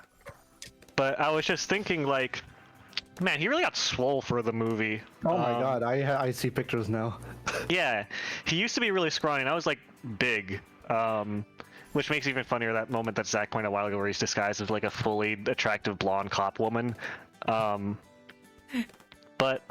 I was just thinking, like, man, because usually when a protagonist or a helpful side character is like big or bulky, it's meant to know, oh, they're physically strong, and that's their kind of part of their thing, is that, if not their whole thing, part of their thing, where they like work out and are strong or athletic or whatever. But like, I feel like a lot of villains just can be big without really earning it or it being a part of their thing. Or if it is if they do earn it, then it's not shown. It's like, yeah, you just assume that they probably work out, even though they never really do, or anything that needs them to be big. They just are big to be scary, I guess. Usually, like in my mind, when I think of villains that are like big and bulky, they're usually not like the main villain. I think that's fair. Like the only ones Bloons. they're usually like some sort of lackey or like a B tier villain that like shows up to like partner up with somebody else at some point. Because like the only like big beefy villains I can really think of off the top of my head right now are like Thanos and Darkseid. What about Yujiro Hanma? Who? A lot of shonen antagonists are big and beefy, but that's the thing, right? I guess so, yeah. I guess part of it is also like, I was just thinking about some of the, maybe this might be a little specific, but I was thinking about like a lot of the like 80s and 90s cartoons where they would just draw everyone beefy because it was like how in anime draw everyone skinny, when they draw everyone beefy because that's just something that can be relatively easily duplicated. I was thinking specifically of Skeletor, where he's strong, but he's known for being like a trickster and like magic or whatever. Yeah, despite the fact that he's swole as fuck. Exactly, Yeah. but it's just casually a thing that no one mentions. Like, it's not like Skeletor the Strong, it's Skeletor the Sorcerer or whatever. Yeah. And I was just thinking, like, the villainous physique has a lot more leeway to just be strong in general or be big, even if they don't use it, compared to like the heroes, where like if they're strong, you're expecting them to be strong in the story and use their strength. Well, at the same time, it's also the opposite thing of they may not look intimidating, but they're incredibly strong. Like, the one I can think of is like Saba for Naruto and stuff. Like, I thought you were saying he's strong but doesn't look it. It's Saba. Yo, the one time I went to the gym with Saba, and she was fucking bench pressing the 500, and I was like, oh my god. I can't bench press, but I am the first person my father goes to when it requires heavy lifting, which is, I don't know how to feel about it, but put up the weight, just like. Do you think it's an insult or like a genuine tactic? I am probably the strongest out of my sisters, but I'm also like the shortest, so it's just a little bit comical. And Now I'm just the thinking same about time- JoJo Saba. Jojo Saba. But anyways, what I was saying, like Naruto. Madara, Pain, like most of them, they're not like beefy guys. Like they're fit as fuck, yeah, but they're not like overly beefy, right? They look How scrawny. many overly beefy do we have? You have like Naruto. you have like only A, and that's few. it. You Yeah, have the you right have- Kage. Yeah, you just have like I a few think- beefy boys, and that's I think it, a yeah. lot of anime is either a really good example or a really bad example of that. Because either the anime has a lot of beef dudes like JoJo or no beef dudes like Naruto. It's interesting. Like I don't know, because definitely for JoJo, that's a thing of like you're incredibly beefy. So many but- people. Is it Well, the art I mean, style to be itself, fair, there is a right? very distinct moment in JoJo in the manga where it stops being beefy guys and a fuck ton of twinks just start showing up. But up till like part 4, everyone's still pretty beefy. Yeah, that's true. Even 7 even foot Diablo tall, in okay. part 5, he's not just like twink, he's like twunk. I guess I was True. constantly trying to avoid bringing up JoJo, but it is a good example of my point. I guess it kind of is, yeah. But I don't know. I still agree. Has it just been like a thing where the big beefy muscles are no longer intimidating as much? I don't know. Well, I feel like that's the kind of the point of them, is that they're supposed to be intimidating even if you don't ever use them for anything. Can I feel like interrupt real It's- quick it's just like a for a narrative second? thing What as the fuck well. is up with this guy's eye? You got What am I one looking closed at? and one open. Which, No! the sniper monkey? That doesn't wait a make any second, his sense. pupil- His pupil is closed, not his eye. Wait, who are you talking Oh. about? The sniper or- monkey. Oh, well, now he's wearing goggles. Oh, now we can't see. I ruined my gone. own point. Well, All right, never mind Quick, then. buy Please, another one. please continue. Anyway. Quick, buy another What one. was- He says. what was happening before Zach said that? Yeah, you were begrudgingly JoJo. about to talk about JoJo. Oh, right. No, I was gonna say, because I feel like I feel like there's definitely a lot more leeway in giving villains just more abilities compared to like the heroes, where you're a little bit expected to, like, you know, they should have an explanation and they should be used fairly frequently, hopefully. They gotta work for it. They gotta work for it, exactly. Whereas villains, they can kind of just show up with powers because we don't want to be sentimental to them or like sympathetic to their cause or their struggle or whatever. They just can show up with powers. But And, also you know, because they're like the goal, right? So in theory, Exactly. you don't you don't really want your goal to be going away from you in training, I guess in this case. You don't really want your goal going away from you at the same pace that you're approaching your goal, because then it just seems ridiculous. Although that might be an interesting topic to write about at some point, but I was more referring to just the abilities they have when they show up in that moment, because like I feel like it's this generally motherfucker less has cared time about. stop? What the fuck are you talking about? It's just generally less cared about when enemies show up that have powers compared to when heroes show up with powers that aren't explained very well. I guess that's like, true. Yeah. Because they're the antagonists. We don't really need to care. We mainly care about the hero's powers or whatever, because that's the stuff that we root for or whatever. So I guess maybe in part of that, there might be the getting lost of like, oh, well, this guy's just big on top of everything else because it's more intimidating that way if he's bigger than the protagonist. Like, he doesn't use that. He just has, he maybe has like a gun power or whatever, but if he's big, then, you know, it's cool. He's more intimidating or whatever. But yeah, I just think the villainous physique is definitely interesting and something that is kind of maybe overlooked a little bit. What's the most villainous physique? It's definitely not pure Adonis muscle like perfect bodybuilder, because that's more heroic. That's like I would Superman. agree. Well, I think of like when I think of that, I think of like He-Man. Yeah. Maybe like skeletal-ish. Skeletor. Who's Skeletor. also that same physique. It's the same physique, but with a skeleton head instead. Yeah. Yeah. I don't know. It's because I'm thinking about it. I'm trying to think of like who is the most villainous character that I can think of, where when you look at them, it's like, oh, that's a fucking villain. And I was like, Yzma from Emperor's New Groove, like they're like very it's scrawny, bony. right, like it. Not only that, but also the color palette just reeks of death. Light Yagami from Death Note. You know, the He is villain. very much a villain. I mean, is he not? No, he definitely is, and that's kind of the joke, I guess. But Or what's his face? What's the scrawny guy with the actual Death Note? Is he N or L? Or he's like a single letter Light. name or something.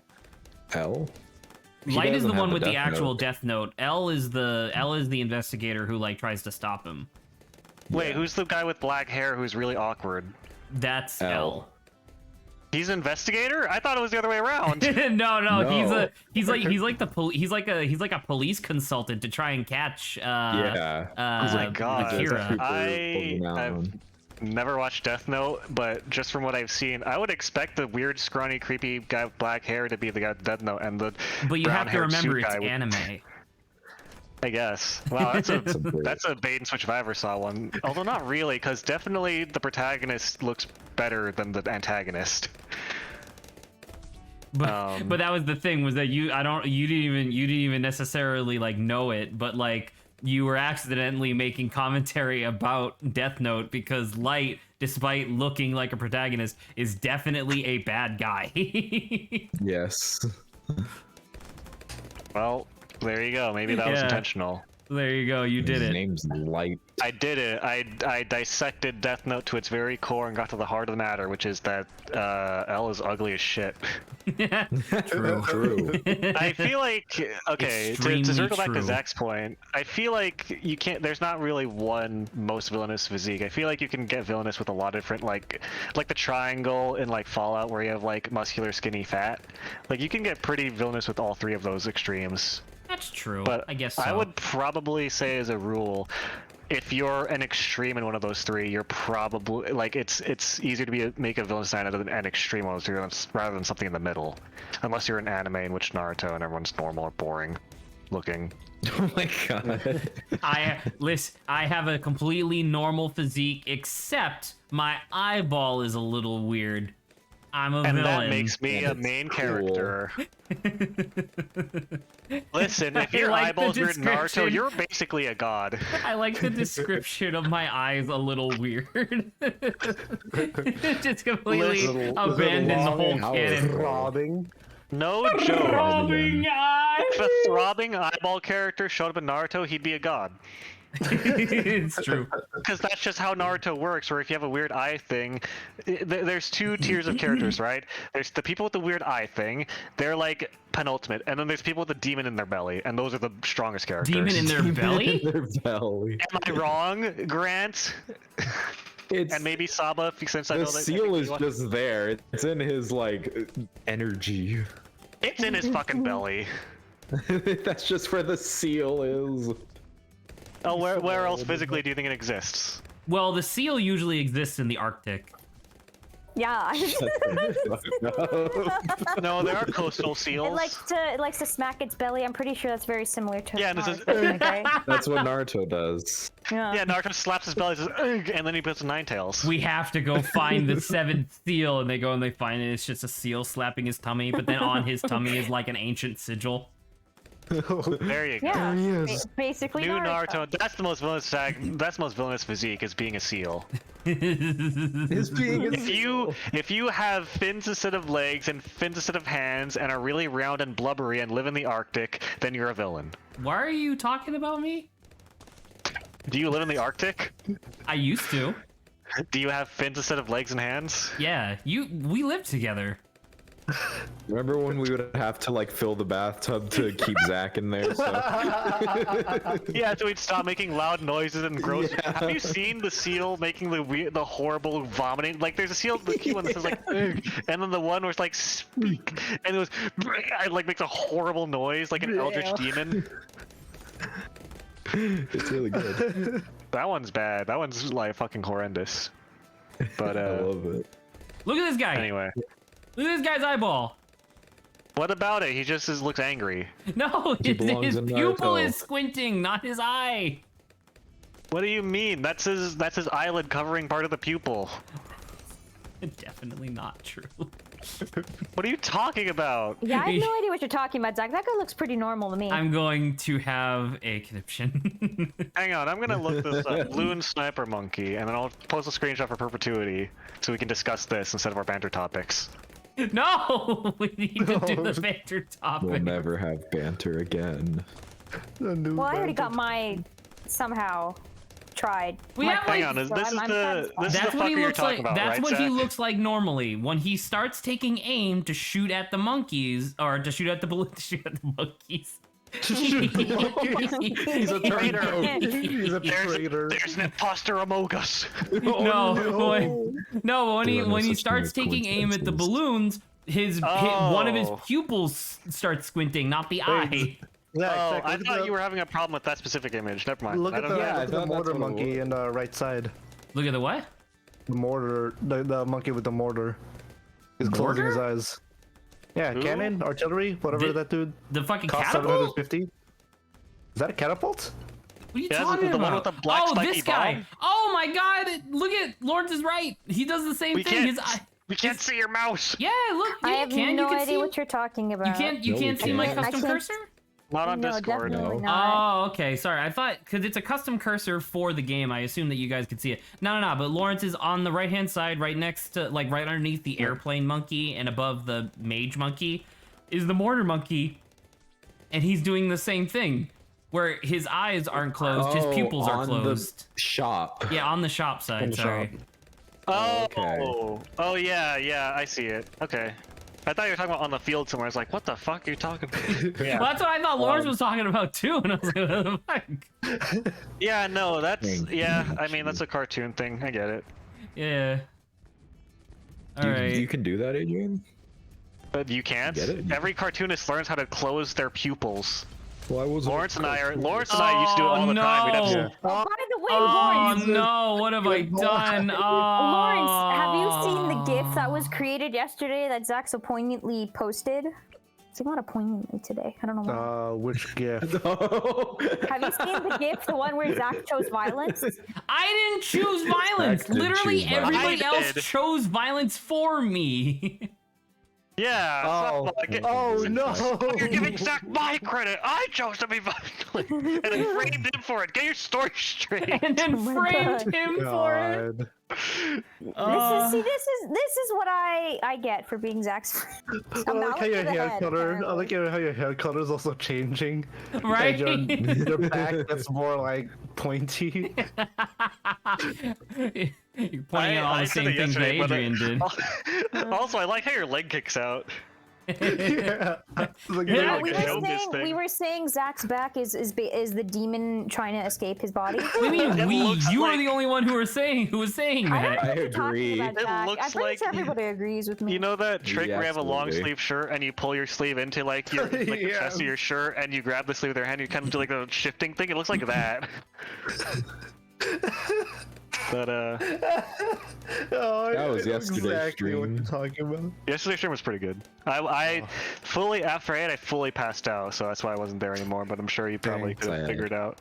Makes sense. Looked like a lot of fun. Ooh. The next two or the other three band topics I have are kind of dumb, so let's do something else first. Let's do another Grant one because I don't think Lawrence has literally any posted. Grant, do you have? No, Grant has some. Grant has Kirby swallowed you. What ability did he get? That wasn't mine. That was Lawrence's. I was saying that was Lawrence's. Oh, okay. Dude. Yeah. Oh, What yeah. ability, what ability would ability? Kirby get if he I swallowed might have Zach? forgotten to say a few Depression. words that I thought for sure, but what I meant was Manic that depression, it was so people Lawrence. just think that I'm loud. Oh, my no. He would get You know what? It's something that he can already get from someone else. Mine would just be the sleep ability, where you just go to sleep for swallowing something. That's really funny. What are you, a fucking melanin pill? Pretty good. Yeah, pretty much. Yes.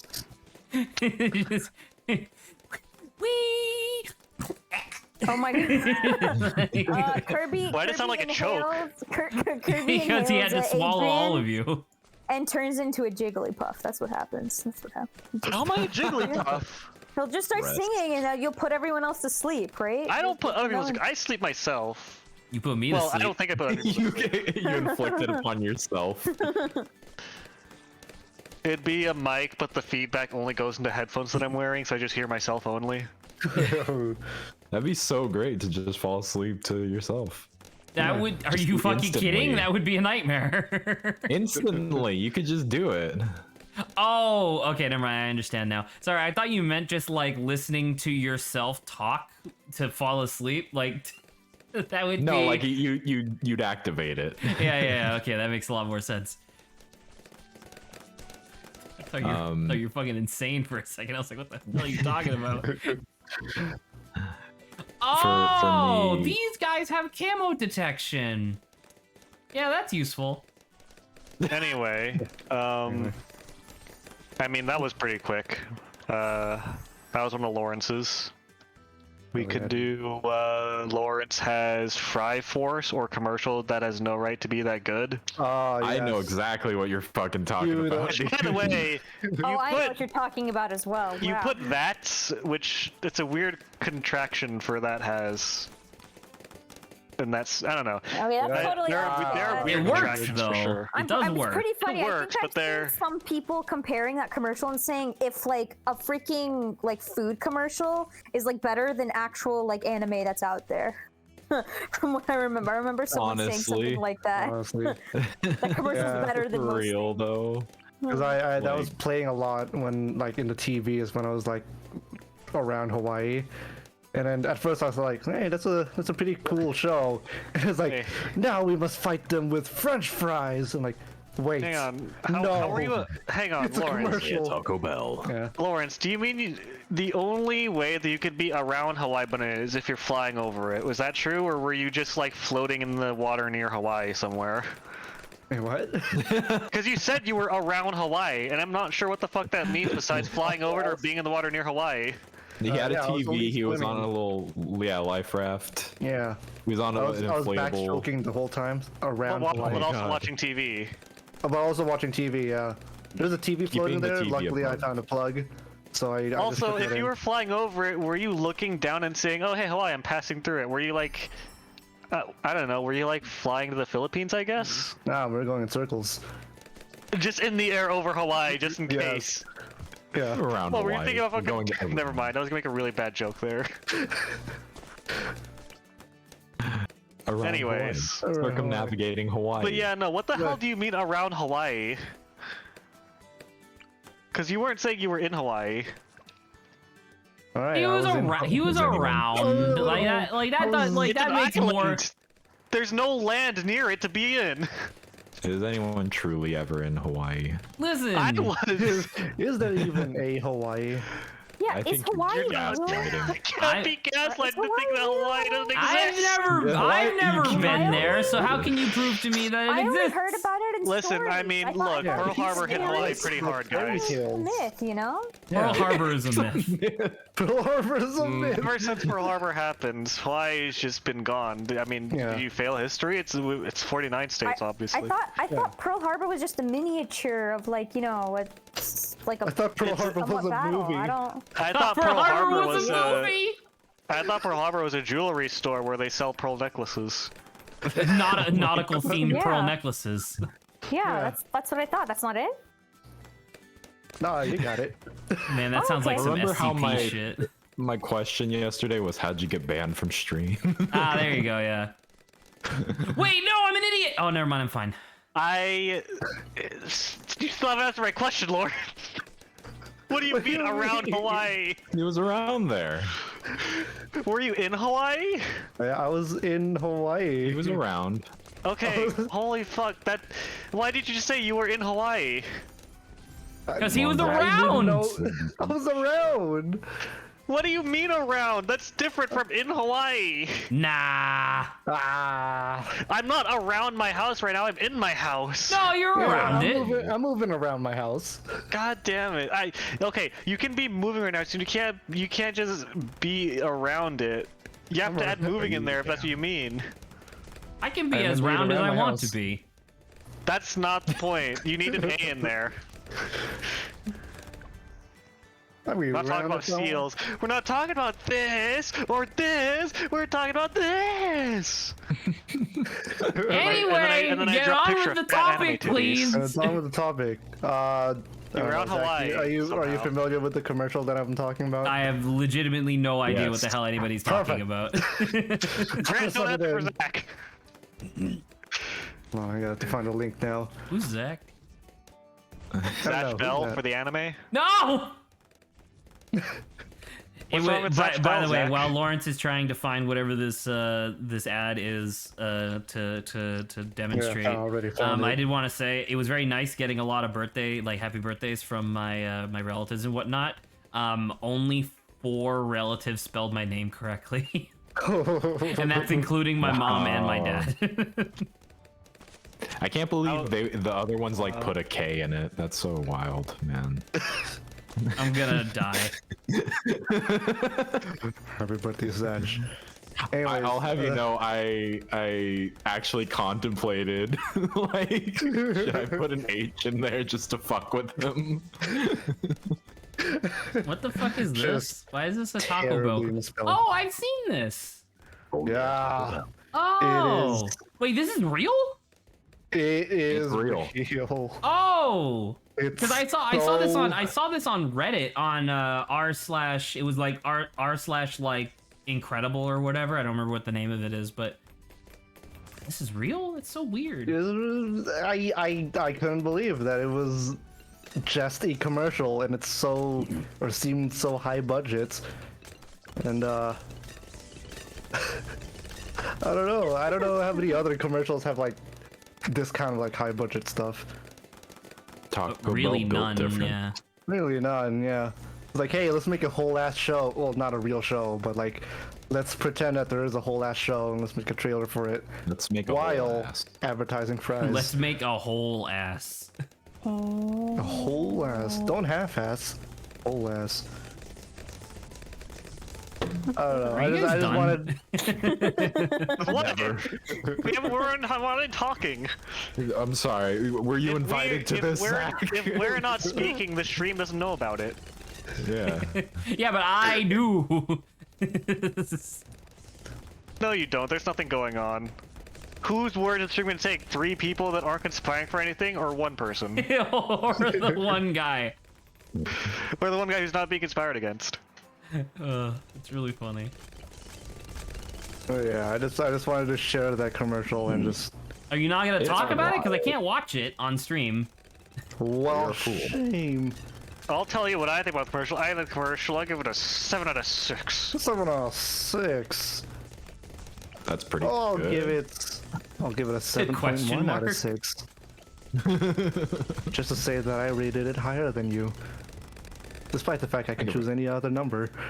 I can't believe Lawrence one up me yet again! Fuck! Shit! He not always again! does this. Stupid. Stupid! Stupid, Adrian! Stupid! I give it 1 Doritos Locos Taco. Oh, I give it 1 Taco Bell nacho fry. What the fuck is happening? This is a God, banter stream. I just Yes. reminded myself about how weird it was that I have to refer to myself as Mr. Nguyen in my workplace now. Oh, that's weird. Ooh, Because I'm an adult in an area You're full an of kids, so adult. I'm Mr. Nguyen. wow. And my coworkers are also having to call me that. Wow. I would immediately I do suplex not any want to be child in that tried a to call work me Mr. environment. Fuller. Yeah. I do Oh not my want to God. be in an environment where someone calls Dude, me I Mr. wanna talk or about last this. name. Zach's last name. You just wanted- said I it wanted out to- I loud want- on stream. I wanted to Yeah. mention this really quick. Who Saba, why would I care about saying my last name on stream? Who am I, Grant?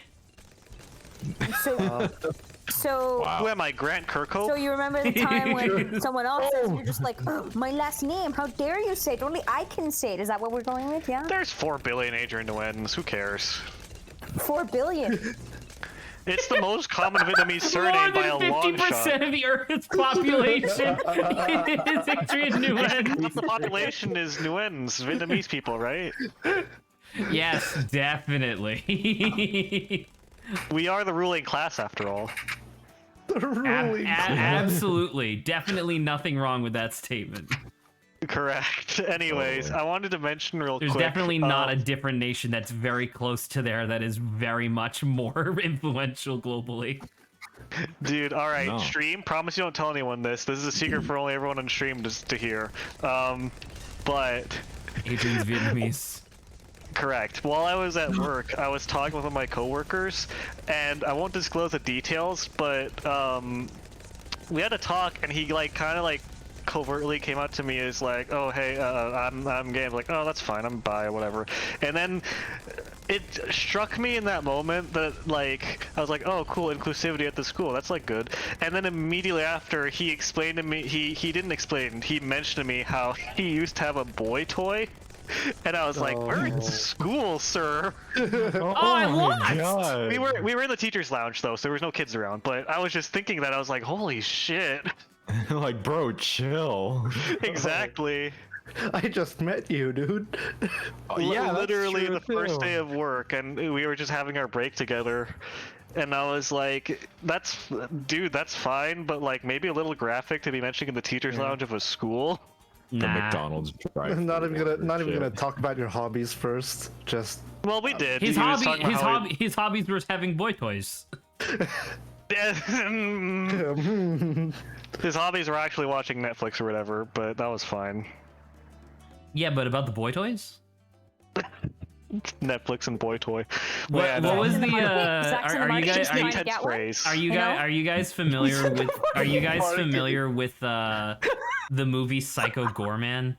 Wait, Grant, what were you just laughing at? I didn't hear. See, it. I say something funny and no one hears me say. Saba, what was it? Jester, come forth!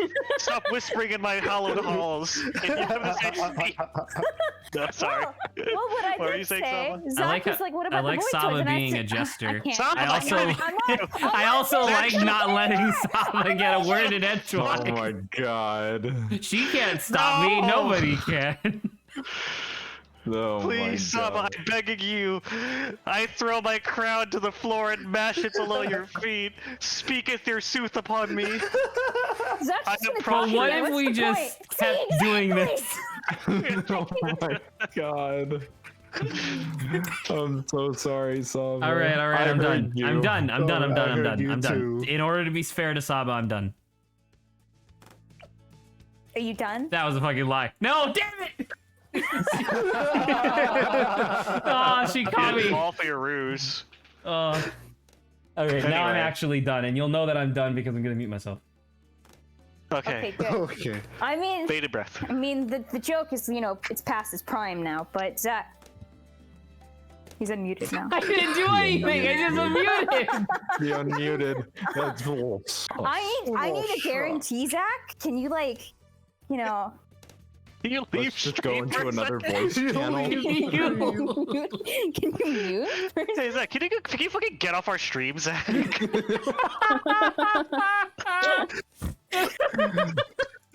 What are you guys talking about? You heard what we said. This joke is gonna be so fucking good. I'm gonna like have a conniption from this joke Sal is about to tell me. It's not I'm gonna burst an artery. The fucking deep fried aneurysm I'm gonna have from this joke is gonna be super worth it. Right, aneurysm. Anywho, so Zach, right? What he said, right? He was just like, "Well, what about the boy toys, Adrian?" And then he paused and we stopped, and I was like, "Yeah, Zach, because Zach's in the market, he's trying to look for some." Yeah. You said it like a showman, almost like, well, he's in the market, he's really looking for it. So He's You really said it like I said, well, soon you will be. Hi, I'm Adrian Newett. After my seminar, Zach will have a boy toy. by Yeah, the end of the year yeah. of this seminar, you too can have a boy toy. Yeah. Finally. Prime example, Zach. But in the thing, future. so the thing that I interrupted Saba to talk about was that in the movie Psycho Gorman, it's about a alien invader who's like invincible and wants to kill all life on planet Earth. But as he arrives on Earth, he doesn't have all of his powers just quite yet, for reasons that the movie explains. And so this like little girl is like kind of taking care of him for a little bit. And she's trying to do the whole thing of like, well, maybe humanity's not worth killing. And he's like, no, it's definitely worth killing. I'm just waiting. And so there's a really famous scene where she's like showing him all the stuff that she loves about Earth. And she hands him a magazine called Hunky Boys. Oh yeah, And I saw those gifts. I've seen And this. Psycho Gorman goes, I do not have time for hunky boys. And then he looks, tilts his head, and he's like, or do I? Yeah, it's a really good set of games. So funny. Was that movie good? No. Oh, That's a well, I'm shame. glad it has a good scene in it. It has some moments that are pretty fun. Like Rich Evans from the Red Letter Media crew is a voice actor in it, which is really fun. Nice. But like I don't know, the whole like the movie's called Psycho Gorman, so I don't know. I guess it really depends on whether or not you're into like B movie trash. I mean, that's fine. All right. Well, So now is this where Saba and Grant are both about to leave? Yes. Yeah. Well, at least for Grant. Yes. All Don't right, talk about yourself in the third person, Grant. I will. Only Adrian's allowed to do I'll talk about myself in the second person. Listen, you are gonna leave now. Goodbye. Goodbye, Grant. Goodbye, Grant. See you Much as I next talk Friday. about I Nah, will also head out as well. You know, farewell. Who are you? to a place where no one can interrupt me. Goodbye. God, it's so I'm sorry. it's so fun interrupting Saba. I'm glad you got that clipped. You know, forever. What Glad I clipped? know. Exactly. Man, this is really a good stream so far. Banter streams are pretty fun. Maybe we'll do this again next week. And now I am going to ruin it by getting it demonetized and pull No! it off Twitch. Oh no. I knew he would do this to me. Blong snort. Oh my god. Oh my. I was He's thinking about got that the it. other day, and I was like, man, that was pretty funny, and I didn't even make that consciously. Why is unconscious me funnier than conscious me? I don't know. Maybe you should use that to your advantage. Take a lot more drugs. Oh, I was no. gonna say sleep more, which I'm already trying to do. What's the next banter topic? Do you want to do a Lawrence thing, a me thing, or a Zach thing? Did I already do one? Of you? Maybe. Did I already do? Did I Oh my already do god! one? Here's what. Okay, let me ask you this, Zach, because you post this. How much do you think Stacy's mom affected MILF culture? Wait, is that actually a thing in there? Yeah. Wait, you. It's not, you didn't type it. You did. screenshotted someone saying that and then posted it. Oh, yeah. I did. I want to now. I want to see this. did you I see. screenshot? I see Kirby. It's right above Kirby. Oh, it's right above Kirby. Oh, that was a conversation that Grant and I had. Oh my god. I don't remember the context, but that is kind of an interesting topic to get into. If only I noticed that we were talking about Sophie's mom, Yeah. Stacy's world. Sophie's one. Because it's one of those things that's really interesting. Because actually, I do remember the context for how this came up. There was a We thing. were talking about MILFs, clearly. Well, yes, obviously, but it was one of those. It was one of those things that you see on Twitter from time to time, where it was So it was basically like a tier 2 meme where it was Sigmund Freud like in his typical pose, and there was a bunch of those blank GF memes, you know, the ones that are like drawn in MS Paint and it has like all the lists of like stuff on the sides. But all of the GFs were like nurturing mommy GF or thick mommy GF or goth mommy GF, and it was all of them were like mommy GF in some way or another. And so the joke was supposed to be, you know, like Sigmund Freud says that, you know, men want to fuck their own mother. But so Grant and I talked about that, and the idea that I proposed to him was that is the mommy GF craze more closely reflecting the idea that people want to fuck their own mother, or that they just want a motherly partner to like in their life? And Grant and I both agreed that it's probably more of they just want a maternal like partner, which I think is fair. I mean, that makes sense on an evolutionary level if you want to seek someone out that you think could be a mother to advance the species and Well, something whatever. along those lines, sure. Something along those lines. Yeah. But and so then Grant just like mentioned Stacy's mom or whatever, and when we finally got around to like actually discussing the topic, he proposed that question of like, what do you like? How do you think Stacy's mom, the song and music video has affected MILF culture? And that's the actual question to be proposed to you guys: is how do you think it affected MILF culture? Well, I think that how much I think of a that MILF Stacy's culture World was a pretty there? influential book that I enjoyed quite a lot reading. Is a book. I don't know how much MILF culture stuff happened before Stacy's mom. So MILF culture has If always any. MILF culture has always been a thing, right? Right. But in terms of it being recognized or popularized as like a pretty common fetish, that's actually a relatively new thing that came about in like the 70s, which is obviously before Stacy's mom. Right. But it's just one of those things where it's just like, that's not really, because like there's a distinct difference between like housewife and mom type stuff, you know? There's a distinct difference between those two things, and at They're some not mutually point exclusive, but yeah. they're not. No, they're definitely not mutually exclusive. But the idea is that at some point in the 70s, there was like a switch to where one of them was more prevalent than the other, and now it's vice versa. Oh my. Yeah, on like a semi globalized context, I suppose. But Yeah. yeah. I don't know. I do feel like Stacy's mom did like obviously didn't start the MILF culture, but like shot it up in the air and made it popular for everyone. I think I would be pretty safe to say that I think Stacy's mom put the idea into a lot of young people's minds of this person that I think of, like my friend's mom that I always thought was like kind of attractive. Now I recognize that she's actually hot, and now I have a fetish for the rest of my life, and god damn it. And then it grew. You know? Like I think a lot of people have something akin to that. Do you have something akin to that? Don't answer that. Not particularly. No. Rhetorical question. Don't answer that. Rhetorical question. Ridiculous question. Answer is Man, I false. thought about that after you pointed that out, and I just like, I said that on Ace Attorney stream about as a quip, and then you're like, man, what if that was a character quirk where someone asks questions but then says they're rhetorical and tells you not to answer them? And I was like, that'd be a good character quirk, and you were like, yeah, it would be because I said so.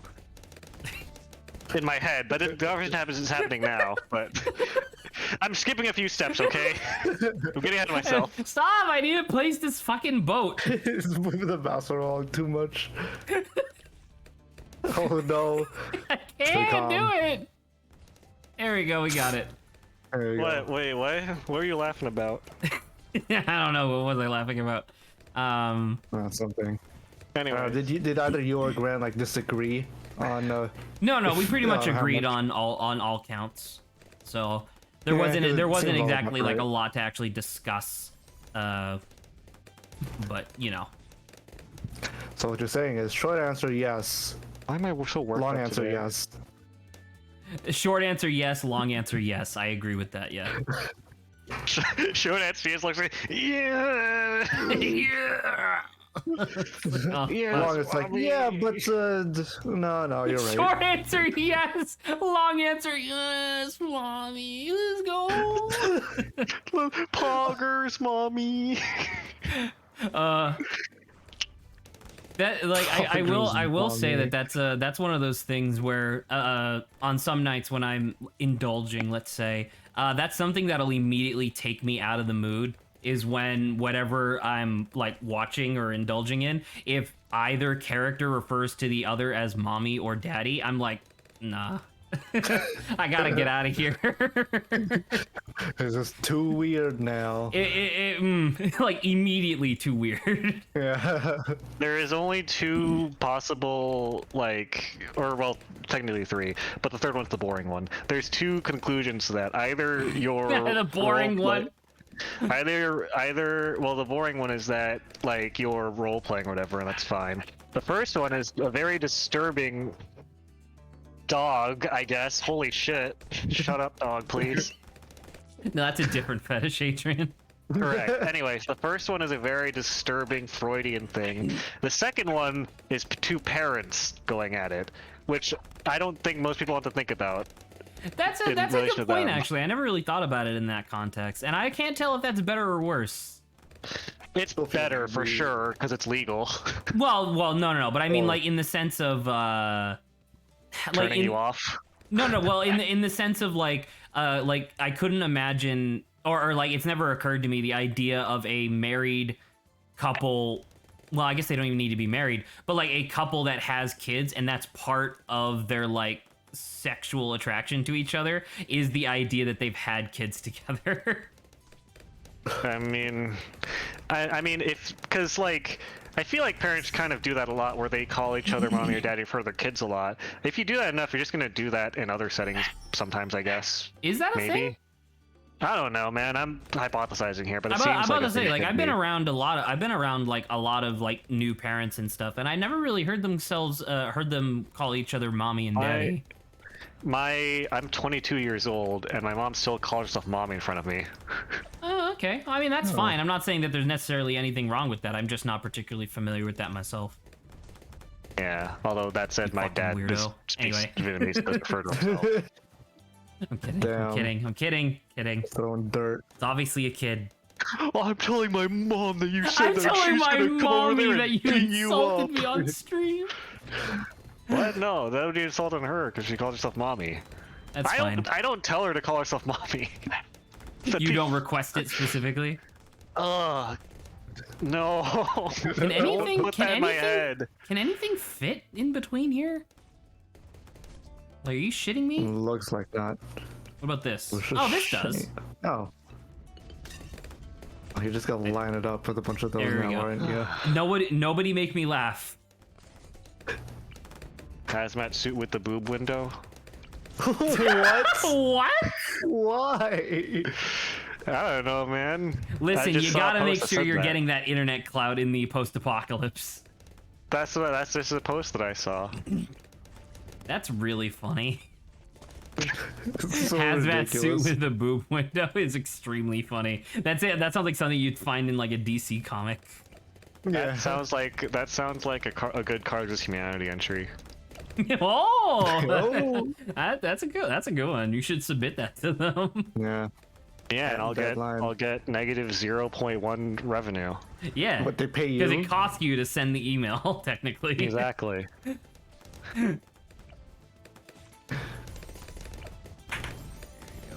Hey, Well, Lawrence. hey, Adrian.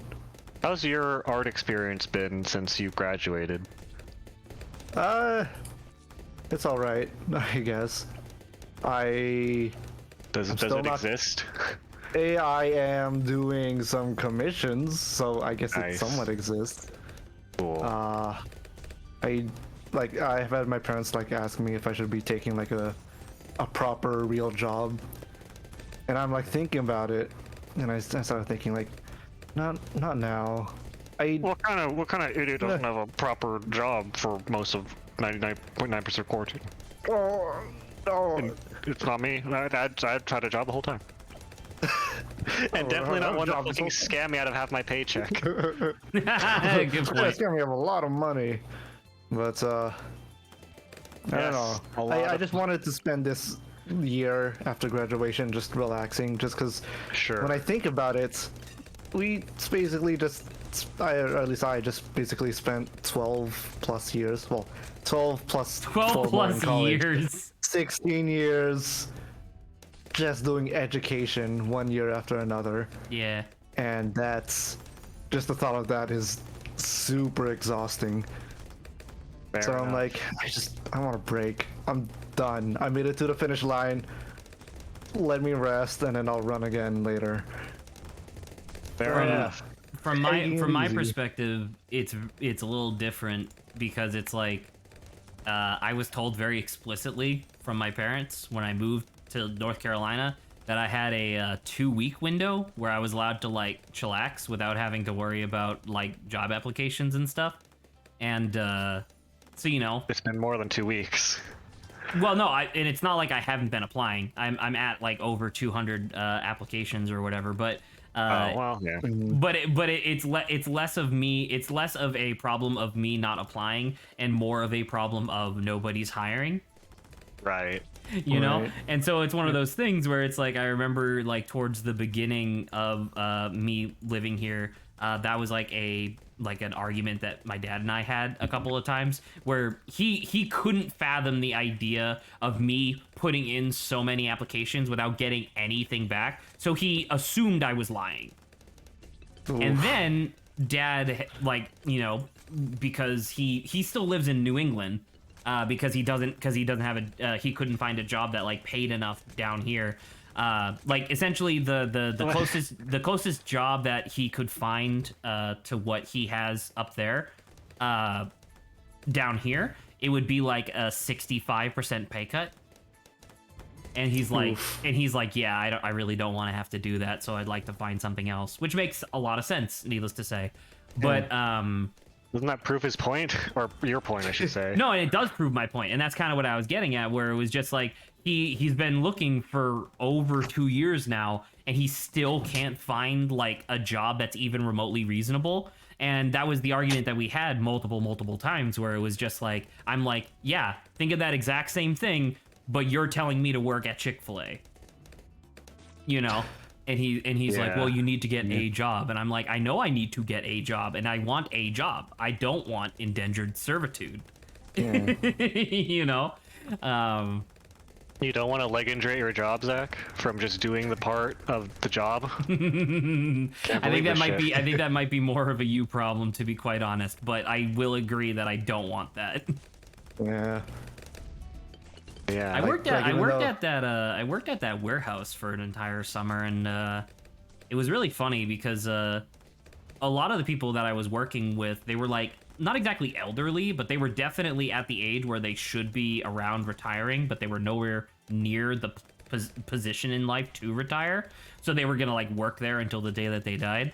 And it was one of those things where it's like, I remember talking to Mr. Badohu, everybody else called him Bob. He had this whole thing where he was like an old man, and he had like knee problems and feet problems and all this, that, and the other thing. And so it's like, oh, okay, well, let me come up with this system where, because it's a warehouse, right? So everything has like their location in the warehouse. When you got your work orders, like for the day, the items on the list were organized by like serial number as opposed to their position in the warehouse. So oftentimes when you're going down the list, if you go down the list, you have to like go from one end to the other and back and forth and back and forth just constantly. And it was baffling to me because it's like, okay, well, why not just reorganize this based on like where it is in the warehouse? And the foreman said something along the lines of like, well, because things move around the warehouse constantly. And I'm like, then stop doing that. Yeah. It would take like 1/8 the time to fill out these orders. And his response to that for me was because I will admit I wasn't exactly light on my feet when it came to that job. So his response to me saying that was was, well, if you stop just walking everywhere, it wouldn't be a problem. Is he expecting you to sprint all over the place? Yes, actually. This is ridiculous. Nah, Lawrence, it's a job. Where they can tell you to do whatever ridiculous nonsense they want, and you have to say, yes, sir. But yeah, anyway, sorry. I didn't mean to get off on like two tangents in a row, but... I mean, it was a similar... I was gonna go on a similar tangent in which, like even though I told my parents, like, I just wanted some time off, like the year off, they're constantly just... They keep going with the, why don't you just get a job? Like, I could get you an office job. And then I look at them like, an office job is probably like the worst thing that I could think like of right now. For an artist. For an artist. I'm like, no, it pays good. Like, I think there's something, I think there might be something a little bit more. Do you understand what's going on in office jobs? Like, no, you just do some paperwork and then you get paid well. The get paid well is already false. Yeah. Exactly. It was like, oh, you're getting paid money, and then I constantly have to remind them, like, the money that we're getting paid for office, and they even talk about retail, like, especially for retail, is not enough for anything. And I I did pull out the card of like, yeah, in your time, maybe In it your would've been time. fine. Yeah, Back- in your time, it would have been fine Back to in like ancient to Mesopotamia. like survive. Yes, exactly. Back in To ancient survive in Mesopotamia. retail. in Yeah, ancient but Mesopotamia. you're right in the sense that back when they were your age, working at a fast food place for minimum wage would have been enough to not only afford a house but also a family of like 3.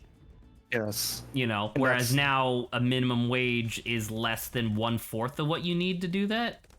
Yeah. You know, And I'm already like when I was working at Corel, I've already had coworkers who were doing like 3 part-time jobs just to get some money. And it just baffles me like how, like, before having 2 jobs was already a lot on your plate. Like if someone says that they had 2 jobs, I'm already thinking like, oh, they're probably like alone parents taking care of like 6 children, so they need the money. But then but then these people have like 3 jobs just to live by themselves. And that's so how do you feel? baffling. So how do you feel, Lawrence, about potentially moving in together, you and I? It sounds a whole lot cheaper and away from people. But yeah, I don't know. It's a This weird sort of it's a stuff weird scares me. conversation to have with anybody who's not in this situation, you know. And it's especially awkward for me because like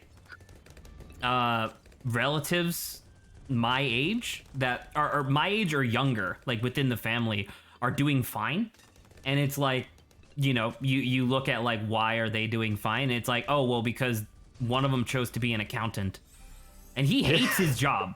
Like anytime anybody in the family talks to him about like the position that he has, he just talks about how much he fucking hates it, but it pays the bills, so he's okay. And it's like, that part right there, that part where you go like, oh, but it pays the bills. I don't have that. And that's kind of my problem, I guess, is that I just don't have that.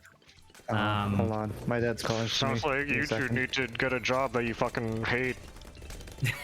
Yes, I know.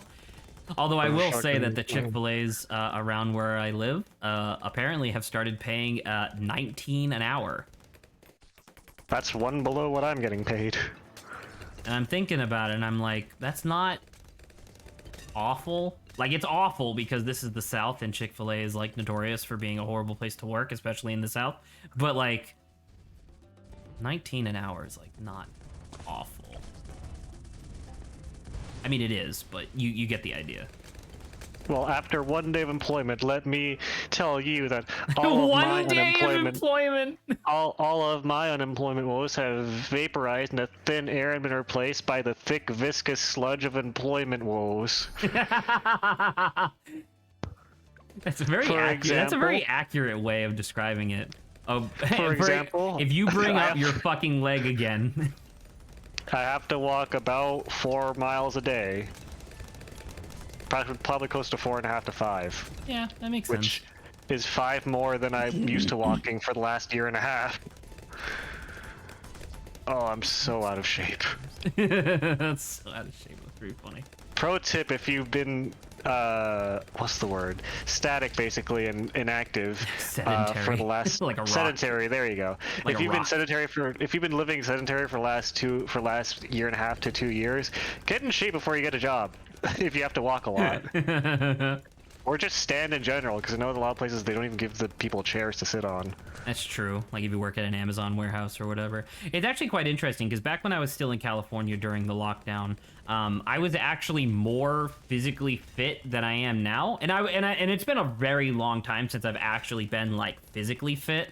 But back in California, I would go on walks daily, right? Because A, I needed to fill my time with something, and B, it was one of those things where like there was nobody out, and because of where the apartment was, it was very easy to just like avoid any living soul. So it was really nice. And it was one of the things that has occurred since moving here is that you know, it's North Carolina, so it's relatively nice weather, except for right now where everything's like 90 degrees and humid as fuck. But where we live is like suburban hell, and so like there's no shade anywhere in this entire neighborhood. And so the thing is, it's like, okay, well where can I walk? And that's why I've been like taking walks through the forest. But in order to get to the forest, it's like a 15-minute walk through blazing hot, like ridiculous sun. And it's like, I wish we lived in a place that was more developed than not at all. But the getting physically fit is a good advice just in general, I think. I mean, if you're not doing anything, then probably you don't need to, but it's probably good to avoid pulling your fucking calf muscle. True. Alright, I'm back. But I guess just to finish my thought, even though commissions don't Live really on pay all stream? that much. What? Never mind. Oh. Weird. It's a weird joke. Oh. Anyway, when I do commissions, it doesn't pay much, and it's obviously not like livable wage, but I'm like super happy with it. That's good. Way I'm glad that better. you're happy with commissions. Way better than, well, not always happy like 100%, but you know what I mean. Like way better than ringing up people at a store, or Right. working fast food, or Yeah. sitting in an office. That makes sense. Waiting for the boss to go, hey, do some stupid stuff like sprint down the warehouse back and forth. Oh man, my job, I have like 4 bosses, Oh my. and Are they yeah, like good bosses? From they're the nice, tone of your but voice. it doesn't help the job any. Oh, Because well. it's, God, I swear, like, fuck these kids that have like good bodies and legs and like energy. Fuck. So the reason that I was walking and standing around so much was because like they assigned me to, because man, some of these hold on. kids have like a lot of anger and fighting problems. Like there's one kid, second week of school, already gotten to 4, probably more like 9 fights and suspended. So my job is to, when we have to let them out so they can, you know, be outside like kids should be sometimes, for either PE or lunch.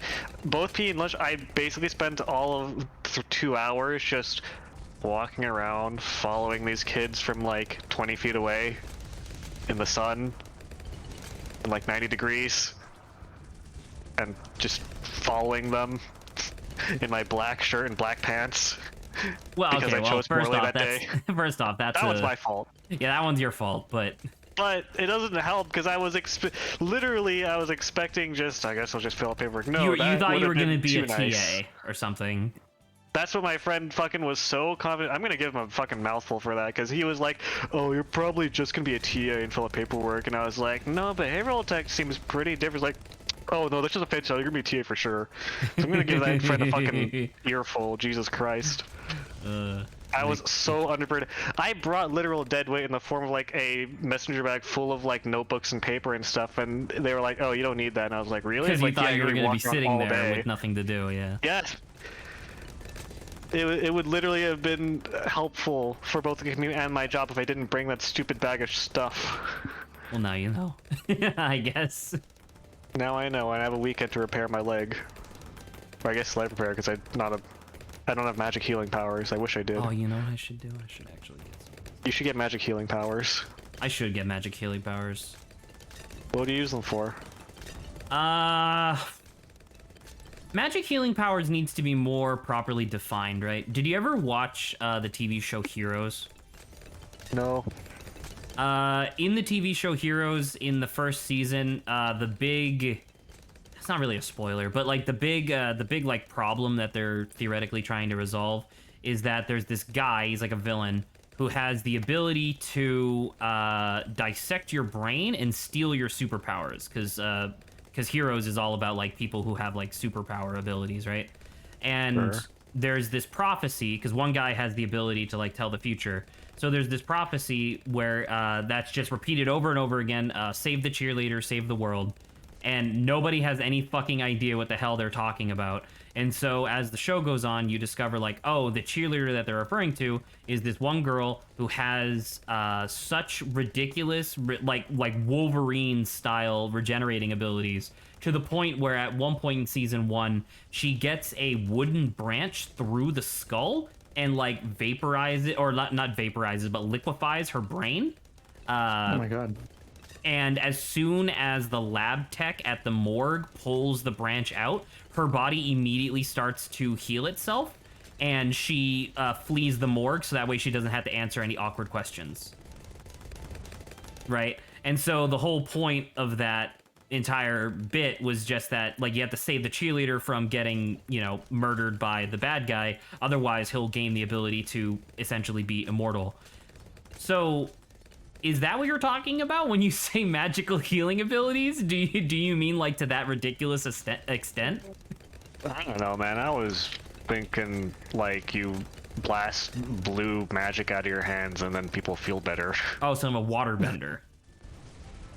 I guess. Yeah, I was thinking more like do. ephemeral goop than water. What is water but ephemeral goop? Water. Sure.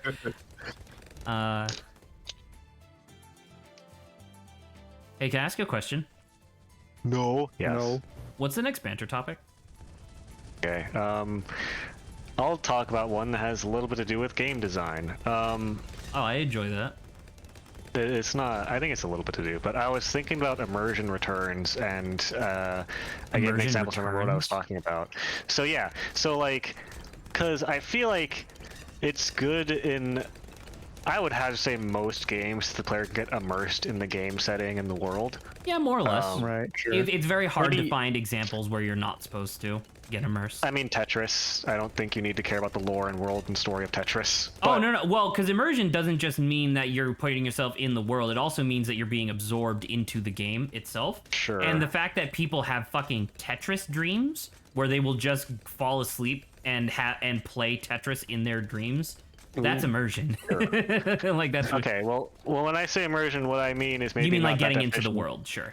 Yeah, like you being able to insert yourself in the story of the world if it In has theory, one, I guess but- that would be defined as narrative immersion, but once again, it Narrative doesn't immersion. really matter.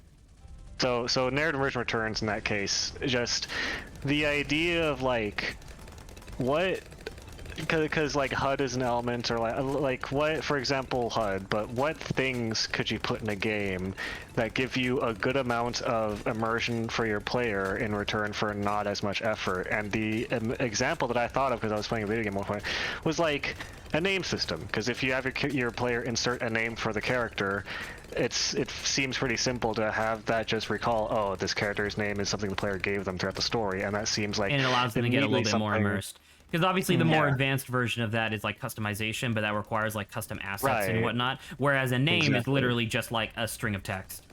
Exactly. So I was thinking about like what things Can you are do to relatively simple and increase easy to immersion? That's an Right, but on a interesting budget, one. I guess. Compared to like, because yeah, customization seems like really cool, but also if you can customize your character's looks and abilities and everything, but you can't give them a name, that seems really disorienting. Sure. Yeah, I can see that. Yeah, that makes a lot of sense actually. Because I'm trying to think of like an example, and I guess it's gonna take me a minute to get to something more in depth. But the example I'm thinking of at the moment is you mentioned like HUD. And so the word, and I have no idea if you already were familiar with this word or whatever, but there's a difference between diegetic and non-diegetic. Yes, yeah, you've so mentioned this a few times. It seems like something you're passionate about. I really like diegetic design because it's hard. It's hard to do, and it's doubly hard to do well. So the idea or the difference between, dude, I might die. Are you seeing this column of fucking balloons, dude? The difference Right. between diegetic Goodbye. and non-diegetic. Yeah, I'm dead. I straight up did not have. I was not prepared for that at all. Anyway. Dang.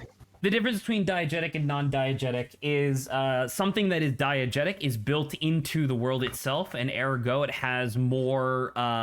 It's more immersive as a whole. So, like for example, technically in most of the Fallout games, the music that you're listening to is coming from your Pip-Boy. Ignore the fact that ignore the fact that it's like perfect surround sound music or whatever, but in theory, it's coming from your Pip-Boy. There's an Right. example from The pause menu is also the same thing. It's your Pip-Boy. It's your Pip-Boy and you bring it up, right? So I think possibly one of the best examples of a diegetic HUD in gaming is the HUD in Dead Space. Dead Space.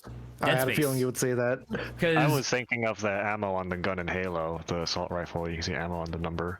Well, that's true, and I mean that's just like a regular number, which is fair. Like that one's diegetic as well, but like the one that's like not only diegetic but also fascinating is that in Dead Space 2, the suit that you're wearing along your spine is essentially your health bar.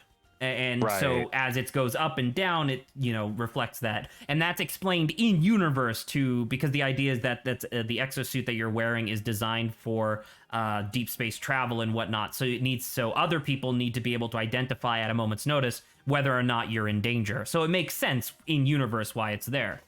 I need a BRB. I'll be right back. Sure. This plus $200? Yeah, sure. Why not? Heroes. Yeah, you do so have the heroes. guy you've probably seen me put him down a couple of times, but this guy, the guy in the tank, he's a hero. He's the hero. He's the hero that I bought, and I use him quite a bit because he's really good. I don't know if he's the best one anymore, but he's the one I really enjoy. Monkey. They're all monkeys. I like the really big one right there with $3,000. I would assume that the good, like the really good ones, are all like the 500, or the 5,000. But Yeah. I just got this guy. Which like makes him. sense. Also, Because this guy has camo detection plus explosive rounds, so he can take care of camo and lead balloons, which is very rare. Also, hover around him again. Oh, like back Are on you- the. Yeah, go back on that menu. Is that like a Power Rangers skin over Yeah, there? more or less. Oh hell yeah, dude. Yeah, they all have Oh, like he they all gets have even like more thing. they all have like That's- skins and stuff. That's actually really cool. Yeah, it's kind of neat because the game is very strange in the sense that it has a tremendous amount of content. Because at first I was very much opposed to the microtransactions that the game has, but it definitely doesn't force them on you. So I'm like, I guess they're fine, and for the most part, they're okay. You know? Yeah, you can still play without microtransactions. Yeah, I mean, and I've literally spent no money on this game other than the initial purchase. But that being said, the fact that there is stuff in this that costs money past the initial purchase is a little annoying.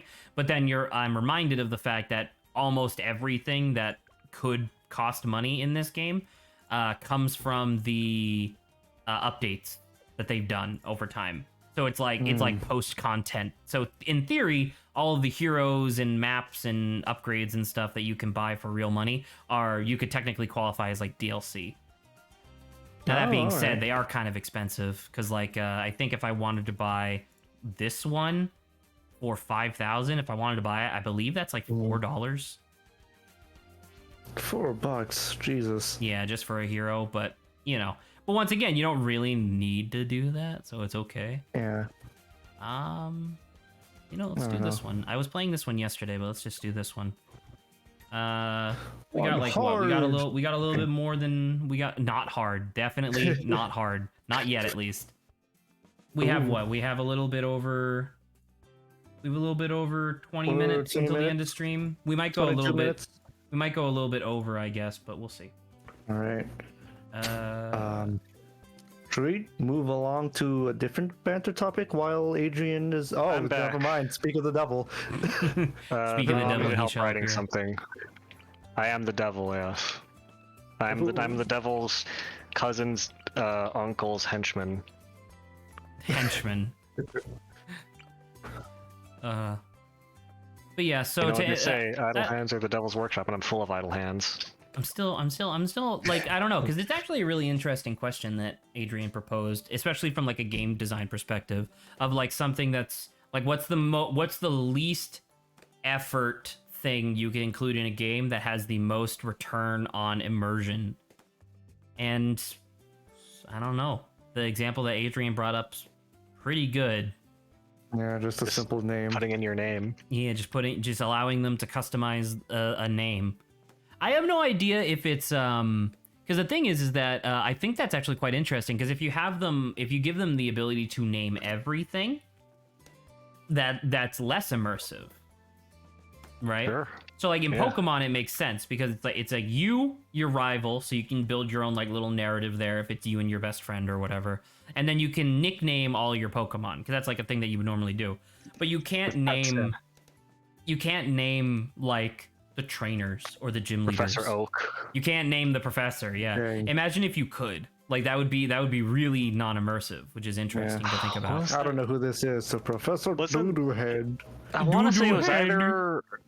Wasn't there like a game? It might have been like a Final Fantasy or similar RPG where like if you inserted a cheat code, you could name a bunch more characters than normal. Oh yeah, Might have yeah. Final Fantasy 7. I'm about to say, maybe. yeah. I also don't recall exactly which one that is, but that was definitely a thing that people have used in the past. But because that's a cheat code, that's like a special thing for people who are in the know. Sure. I don't know. I'll have to mull this over. If I can think about it again in the future, we Too might bad come we'll never back to have this. Banter again.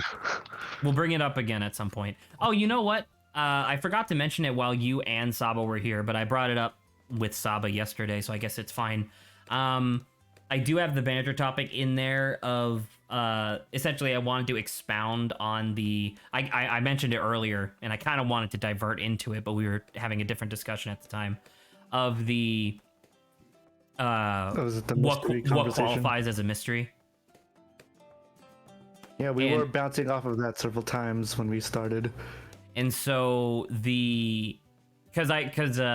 it was very peculiar because after that stream where we had that like little mini argument, I was thinking about it and I recognized that while you and Saba don't necessarily disagree with each other, it was very peculiar that both of you were disagreeing with me in different ways, like on different points while that discussion was going on. So I thought about it and I reevaluated, and I came to the conclusion that it was largely a communications issue, that I was literally just explaining my point in the worst way possible. Surprise. Where what I was actually saying, what I was saying was that something shouldn't count as a mystery unless all of the pieces are presented to you at some point. That is what I was saying. And I was thinking about it and I was like, well, that's obviously not true. Because, like, for example, the Harry Potter novels are mysteries in and of themselves. Like, they are mystery stories wrapped around wrapped around with like this magical world facade that people can get invested in. And while those are still mystery novels, they definitely don't tell you everything right off the bat because that would ruin most of the story. So the conclusion that I came to was that what I was actually meant to say and didn't say, but what I meant to say was more along the lines of, I believe that there is a secondary, like, within the super category of mystery, there is a lesser category that I personally appreciate more, called like narrative puzzle. Sure. I would agree that like I was even gonna say at one point, I just didn't get around to it, that like I would agree if you said that this is what mysteries that I like should have, or mysteries that I think are good should have, rather than just all mysteries blanket statement. Because so when I was thinking about it, I realized that was my problem, because like all of the mystery stuff that I think of as mysteries have been narrative puzzles. Like, for example, one of my favorite movies ever, Knives Out, that movie gives you everything that you need before the reveal in order to figure it out on your own as to like what actually happened over the course of that movie. And so that's what that's an example of what I was thinking of when I was thinking about a mystery. But then upon like widening my gaze and realizing that I was wrong, I more just needed to define the idea of what a narrative puzzle was. And so there you go. Yeah. Basically, that seems I like just a much more reasonable stance. Yeah, essentially the point of me bringing this up was just that I wanted to apologize to you and Saba, because I was definitely getting a little heated in the sense of like I couldn't fathom I couldn't fathom that both of you were disagreeing, despite the fact that I thought that we had agreed on this sort of topic before. And once again, it was just a communication issue because I wasn't really speaking clearly. But anyway, so that one's that. I could probably clear that off of banter topics at the end of stream. Yeah. What's another one? Let's do another banter topic. We got like 15 minutes left of stream. Another one. I also do one of yours. Let's go with social outrage or how people forget so easily. There's no way we didn't talk about that because that one's super old, right? I mean, You haven't done things for a while. I guess that's true. Because I thought the last one that we would have done on here was Dad watched Beastars. oh yeah, that is still a topic that you gotta get through. Durability. And then before systems. that, Smash Brothers Ultimate featuring Dante from Dante and Dragonborn from Skyrim. Okay, I can talk about that one real quick. So that one was in reference to something from a long while ago. Once again, illustrating how long it takes for us to actually get around to these banter topics at sometimes. Yeah, I still see the durability system back in June 17. Well, that's because we need to have a more in-depth conversation about that at some point. Like some of these banter topics feel like they could just be podcasts, but we're not really gonna do that, obviously. What was I saying? But yeah. So with one of the more recent Smash announcements that they did, they released a bunch of Mii Fighter outfits, and I remember Grant and I laughing at how it wasn't the Skyrim outfit, it was the Dragonborn outfit. Specifically, they just called it they just called them Dragonborn. And we thought that was funny because it's like, oh lol, they said it wrong, whatever. And I learned relatively soon after that they actually did that on purpose because Smash Ultimate is rated, it's rated like E for everyone, right? Or maybe a little bit higher than that. Like T at most, probably. Long story short, the idea was that they couldn't refer to the game that some of these characters came from specifically because the game that they came out specifically is a higher rating than Smash. Bayonetta's entire thing is there. Right, but Bayonetta is referring to the character, not the game itself. So like so Dragonborn is referred to as Dragonborn in the trailer and not Dragonborn from Skyrim because Skyrim has a higher rating than it does, like a higher age rating. It's really weird. I never knew they did stuff like that. That apparently that's something from apparently that's just like a thing that the ESRB does like quite frequently. Is like if you even mention something that's more mature than the present context, it immediately boosts your rating to whatever that other higher context is. Oh, no. But it's weird because you can still refer to the character from that series. Oh yeah, because I mean, in theory, the character can show up in anything, right? Because it's like a cameo. Yeah, right. But it is definitely really strange, weird. isn't it? Yeah. It feels like a loophole, but like a loophole that are willing to like let go. A little bit, yeah. I should probably get an actual cannon balloon or cannon at some point. But yeah, so that one was that one. It's a relatively short banter topic, but it was just something I wanted to share because I thought it was kind of interesting. Obviously, at the time, I had more specific examples of like, oh, here's like another instance of this happening, but I obviously don't remember now. Right. So we could probably, so I'll probably check that one off later. I could talk real quick about Dad watching Beastars. All right. Beastars. Sorry? Oh, never mind. I was making a joke. You were making a joke about what's Beastars? Adrian? I said, who's Beastars? Oh, who? Getting Like real. your dad watching some person named Beastars? Oh, I'm an idiot. Mr. Beastar. Why did I do this? Also, Please, you Mr. Beast is are my about father. to Call be- me B. Call me B. It's fine. Just go for strong, please. Strong. Yep, thank you. I had to sell the tack shooter I just upgraded to get this going. Yeah, that was real dumb. That was real dumb of me. I shouldn't have done that. But anyway, so yeah, it was one of those things where Dad he doesn't exactly have a lot of free time, but he definitely because of me asking him to watch stuff like Avatar: The Last Airbender and JoJo's Bizarre Adventure and stuff like that, he's definitely expanded his horizons to being more comfortable watching stuff he wouldn't have looked at otherwise. Like, he watched Death Note. He watched all of Death Note, and he thought it was pretty good. But anyway, so like the last time he was down, or I guess not the last time, but the time prior to that he was down, we were just talking about whatever, and we were browsing Netflix, and I jokingly was like, let's watch Beastars. And dad just comes out of nowhere being like, oh yeah, I watched it. It was pretty good. Oh. And I was like, what? And he was like, yeah, it was really good. I wasn't really into like when it got all like hot and bothered, but yeah, like a lot of the story was really cool, and I liked how all the characters looked and stuff. And I was like, all right. No, definitely not what I was expecting to hear, especially from my dad. But still, nice. Cool. Yeah. Way ahead of you. Yeah. Man. I don't know how you would convince your parents to watch that, but that's probably because I could never convince my parents to watch anything animated. Unless it's like an animated movie.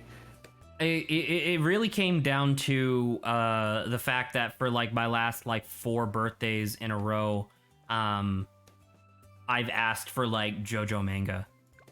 And I don't ask for like any other manga, period. For your last 4 birthdays, you asked them, the only present I want is for you to watch JoJo's Bizarre Adventure. Well, I remember for one of my birthdays, I tried to do something like that to my mom, where I was like, yeah, for my birthday, I think I would really enjoy it if we sat down and tried to play Journey. Lawrence obviously being very familiar with Journey, and I thought that because my mom has like a lot of isms, and so she'll find any reason to complain about anything to just not have to do it. And that's not necessarily a problem in and of itself, but it does lead to a lot of frustrating moments where it's like, oh, come on, just like give it a try. But anyway, so in this particular context, it was, I was like, okay, let's try to do this. And she didn't know how to hold the PS4 controller. Oh. And so it just didn't work. Yeah, because like the entire time she described that she was like struggling just to hold the controller, and I'm like, it's designed to fit into your hand. I was gonna say it's supposed to be ergonomic. Like it's very specifically designed to fit like quite firmly in your hand with like little to no issue. Game Revolution led up to this design. And it was just one of those things. I was just kind of it was funny in the moment and a little disappointing overall, because it's like, man, I really wish I could have shared this. But anyway, so yeah, that was the thing where it was just like Dad never really has anything to recommend to me, and he knows how much I enjoy just like talking about media in general. So he was like, you know what? I think that you have a lot of like, half decent opinions about stuff. So I'll try to watch some of the stuff that you really like. You know what? Not everything you say is shit. Well, that was one of like you actually make a joke about that. That was actually a pretty decent problem that I had for a while, was that my dad accused me of just pirating everything I heard on like podcasts and stuff, which isn't exactly wrong. Like a lot of the opinions I had for a large majority of my life were just stuff that I heard on like YouTube or podcasts or whatever. But just because I heard those opinions and then repeated them didn't necessarily mean I didn't, believe those opinions. So eventually he warmed up to the idea, and he got around to it. Like, I don't know, I remember for years he fought back against the idea of watching Avatar: The Last Airbender, because he was like, it's a cartoon. Like, I remember you watching this on Nickelodeon when you were like a little kid. Like, why would I watch this? And it was like, oh, I don't know, maybe you should check it out. And then he checked it out. And not only did he like Avatar: The Last Airbender, he also bafflingly liked actually, I think I might have told this to you before, Lawrence, but do you remember me telling you what my dad liked the most out of all, like what season of both shows, Last Airbender and Legend of Korra? Do you remember me telling you what my dad's favorite season of the whole thing was? I don't remember, but if you had to take a wild guess. You said baffling, so I'm gonna say Korra season 2. Absolutely. Really? It was his favorite by a long shot. And when I asked him to like explain like why, like what the hell are you talking about? Like how could that possibly be your favorite? He was just like, yeah, it was just kind of cool. I liked some of the intrigue that was going on, and I liked the big fight that they had at the end, referring to when she turns into like a giant spirit kaiju. And I was like, and I explained to him, like, you realize like all the things that you just like he was specifically mentioning like, yeah, I liked how they had to learn how to do like spirit magic and like work with the spirits and this and that thing, and like, you know, like this, that, and the other thing. He was just describing everything, and he basically just like word for word described everything that the fan base hates about Korra season 2 as positives, and I was like, what are you talking about? That's really surprising. Yeah, and it was just funny because, you know, above all, I was just happy that my dad was like watching something and enjoying it, but it was still very funny to be like, what the fuck are you talking about? You know what? I get it, because I remember walking in on my parents one time watching the Avatar movie. And liking it. And liking it. Yeah. Like, oh yeah, this Zuko guy is really cool. Like, this is by far the worst portrayal of the character There was you could ever see. There was a Twitch streamer who I followed for a very brief period of time. Not exactly for the reasons I'm about to get into, but I won't deny that it was a contributing factor. Where his first experience with Avatar media was the M. Night Shyamalan movie. And then when his fan base asked him, like, well, essentially demanded, like, hey, go watch the actual show, you'll understand why the movie's so bad.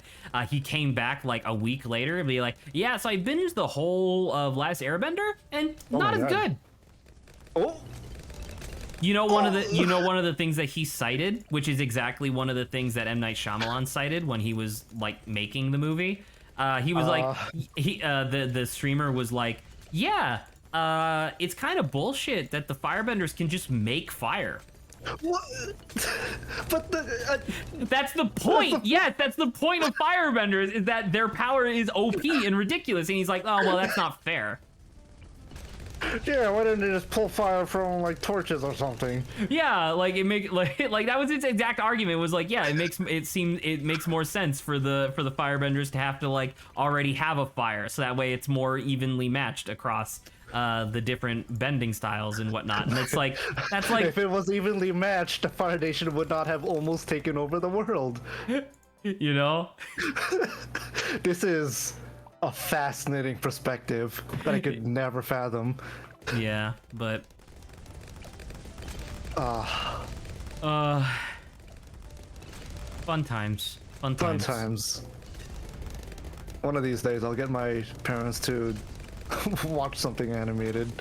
Did you see the guy who, not to detract from your thing, but did you see the guy who's starring in Shang-Chi? His parents, when they saw the IMDb reviews, apparently his parents were like, where's the, because Shang-Chi at the time had an 84% on Rotten Tomatoes, and they were like, where's the other 16%? Yeah. You mean this is an A? I would go bananas, and I know that that's apparently like an Asian culture thing or whatever, but like I would have exploded in childhood. Like, unfortunately, you kind of just have to get used to it. I guess you do. I guess you get used to boiling water when you're sitting in it long enough. Yeah, I guess you're used to boiling water when you're born in boiling water. Yeah, there you go. Like, I was born in the boiling water. Molded by it. I wasn't even a man until I touched cold water. That's such a ridiculous notion. That's really good though. Being like, the phrase being born into boiling water seems like some bullshit that a like JRPG would pull out of like, yeah, like, don't you know I'm a boil born? Boil born.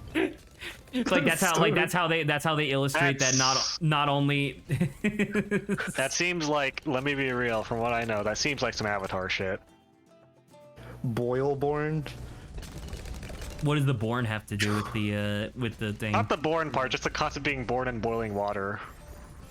That would actually be a really interesting thing if in like the theoretical third season or the third series, if they make it, that'd be kind of interesting if you got different cultures where it's like, okay, this one's like fire plus water, this one's water plus earth, right? And you got like the cultures there. That would actually be kind of interesting if that's how the fire plus water tribe, boiling water. Yeah, that's how they like that's how they like proved in like a pseudo hazing. That's how they proved that they were like the strongest warriors, was like, yeah, you have to sit in boiling water for an hour and not die. And not die. That definitely sounds like something that would be in a third series, actually. I agree with Adrian. You were just saying how stupid it sounded a second ago. Correct, and then I thought about it for a minute, and I'm like, nah, Adrian's right. They would do that. Fucking a guy just straight up flies in Legend of Korra at one point. That's just airbending, isn't it? No, literally he becomes weightless and just flies. But you are right, it was part of airbending. Oh yeah, it was actually still part of airbending. I can't believe it. How does Adrian do this? Because it's stupid and simple. It's what you expect from the elements. It's not that hard. Well, because the thing with the we're not talking about. Oh my god, how did he know? It's lasers. What else is gonna be fucking water bending? What, water lasers? What Lawrence was referring to there was that there was a theoretical third and fourth season that were originally written at some point, not necessarily for any sort of production, but just as like a basis for something moving forward. Because the idea was that each series was gonna follow the next avatar in the cycle, because it cycles through all four elements before returning to square one. And so the idea was that the third series was going to take place in like pseudo modern day type stuff, where they actually discover that the bending is not necessarily about the elements themselves. It's about like primordial, like basic functions of the universe and breaking them down to their base parts. So fire bending is actually heat bending, and the ultimate form of heat bending is like breaking it all the way down to photons, and you become a laser bender. Great. And that's the coolest shit I've ever heard. Coolest, huh? That's so cool, dude. Laser bending? Are you shitting me? Once again, like the initial, listen, Adrian, my initial response might have been a little over the top, but at least you were in theory correct. If I take one of those quizzes of what a bender I am, I better get laser bending. I want gravity bending, dude. The fundamental Earth. The fundamental bending of Earth. I want to be gravity bending. I saw a little bit of gravity bending in JoJo, and I gotta say that's OP as fuck. True. True. Sea Moon's ridiculous. It is ridiculous. I want to be totally fair to you guys. It is past 10. So in theory, you're contractually obligated. Time on stream is up. I am planning on at least finishing this, which shouldn't be too much longer by the fact that you can tell that things are getting around the third loop. But if you guys want to stick around and do a little bit more banter, that'd be fantastic. I'd appreciate the company. Yeah. But if not, you're free to go, obviously. I can stick around a little bit because from your previous runs, it should be ending shortly. You died. Your last one died at 79, and right now it's around 79. Well, I have a lot of super monkeys this time. Last time I had 0 super monkeys at this point. That's true, but I think the furthest you went, at least in this session, was like 90... What, 95? 98? 95, 98 maybe. I think last night I got to 98, but... Yeah, so, again there. Death is looming over your shoulder. Death just grabs you in your shoulder, whispers it's time, sweet buddy. nothings into your ear. Hey pal, it's time. Sorry to tell you. Not yet. You have plenty of super monkeys. The super monkeys that most of these don't even activate until it goes around. Because the idea behind this one is that it goes around this loop 3 times. Right. So like these super monkeys don't activate until like the very end, where it's about to be like Doom. Yeah, like this. Oh, never mind, we did it. Those super monkeys like towards the left of that giant group, they don't start swinging until it's really close, which is a little nerve-wracking. Adrian. Yes. Hello, I see that you're still here. I'm very frustrated right now playing TF2. Oh, okay. I'm getting gamer mad. Gamer mad. Gamer mad, don't say it. Yeah, don't say the gamer word, please. Not on stream. Wait until we log off. Man, despite being a real fucking nice player at this game, it's frustrating to play against. Lawrence. Yeah, here. Lawrence, since we're getting close-ish to Doom, what's the next Banter topic? All right.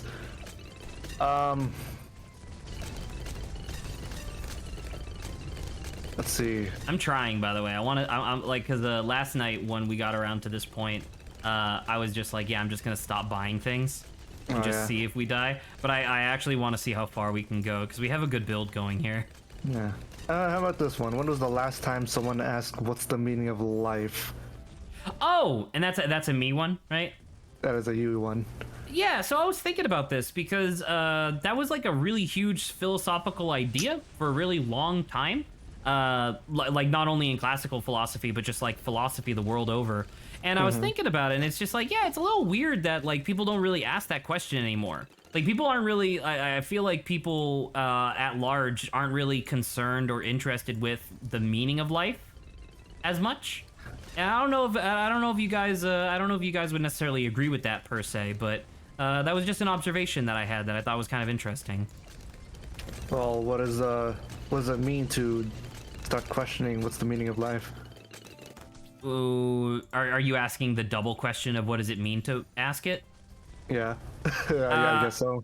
So I guess my interpretation of that statement would be that asking the question, what's the meaning of life, implies that there implies a belief that there is a greater meaning to life and not just that it's an accident.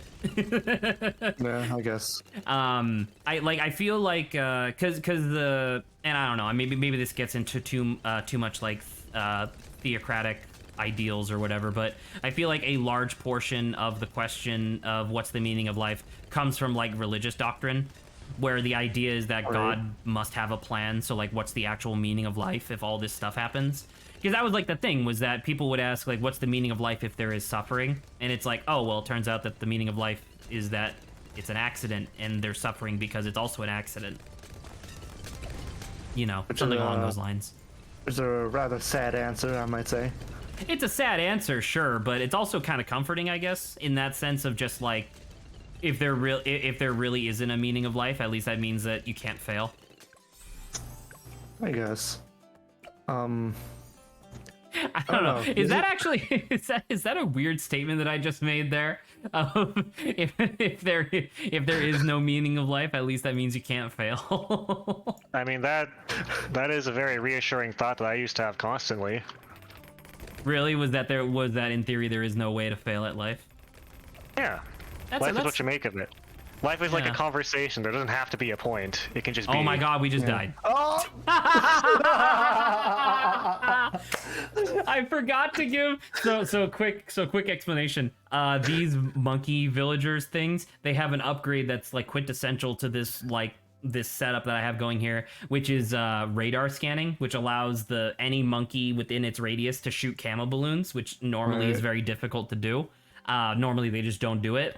And right as we got into that wave, I clicked on this one, which is like right at the onset of everything. And I looked at it and I was like, oh, I didn't buy that upgrade. And as soon as I clicked it, those black balloons that you saw go by, those are camouflaged. And they were just all way over here already by the time I bought it. And I was like, oh, fuck.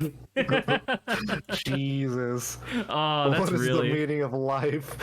And then you die. What's the meaning of life? And then you die. Yeah.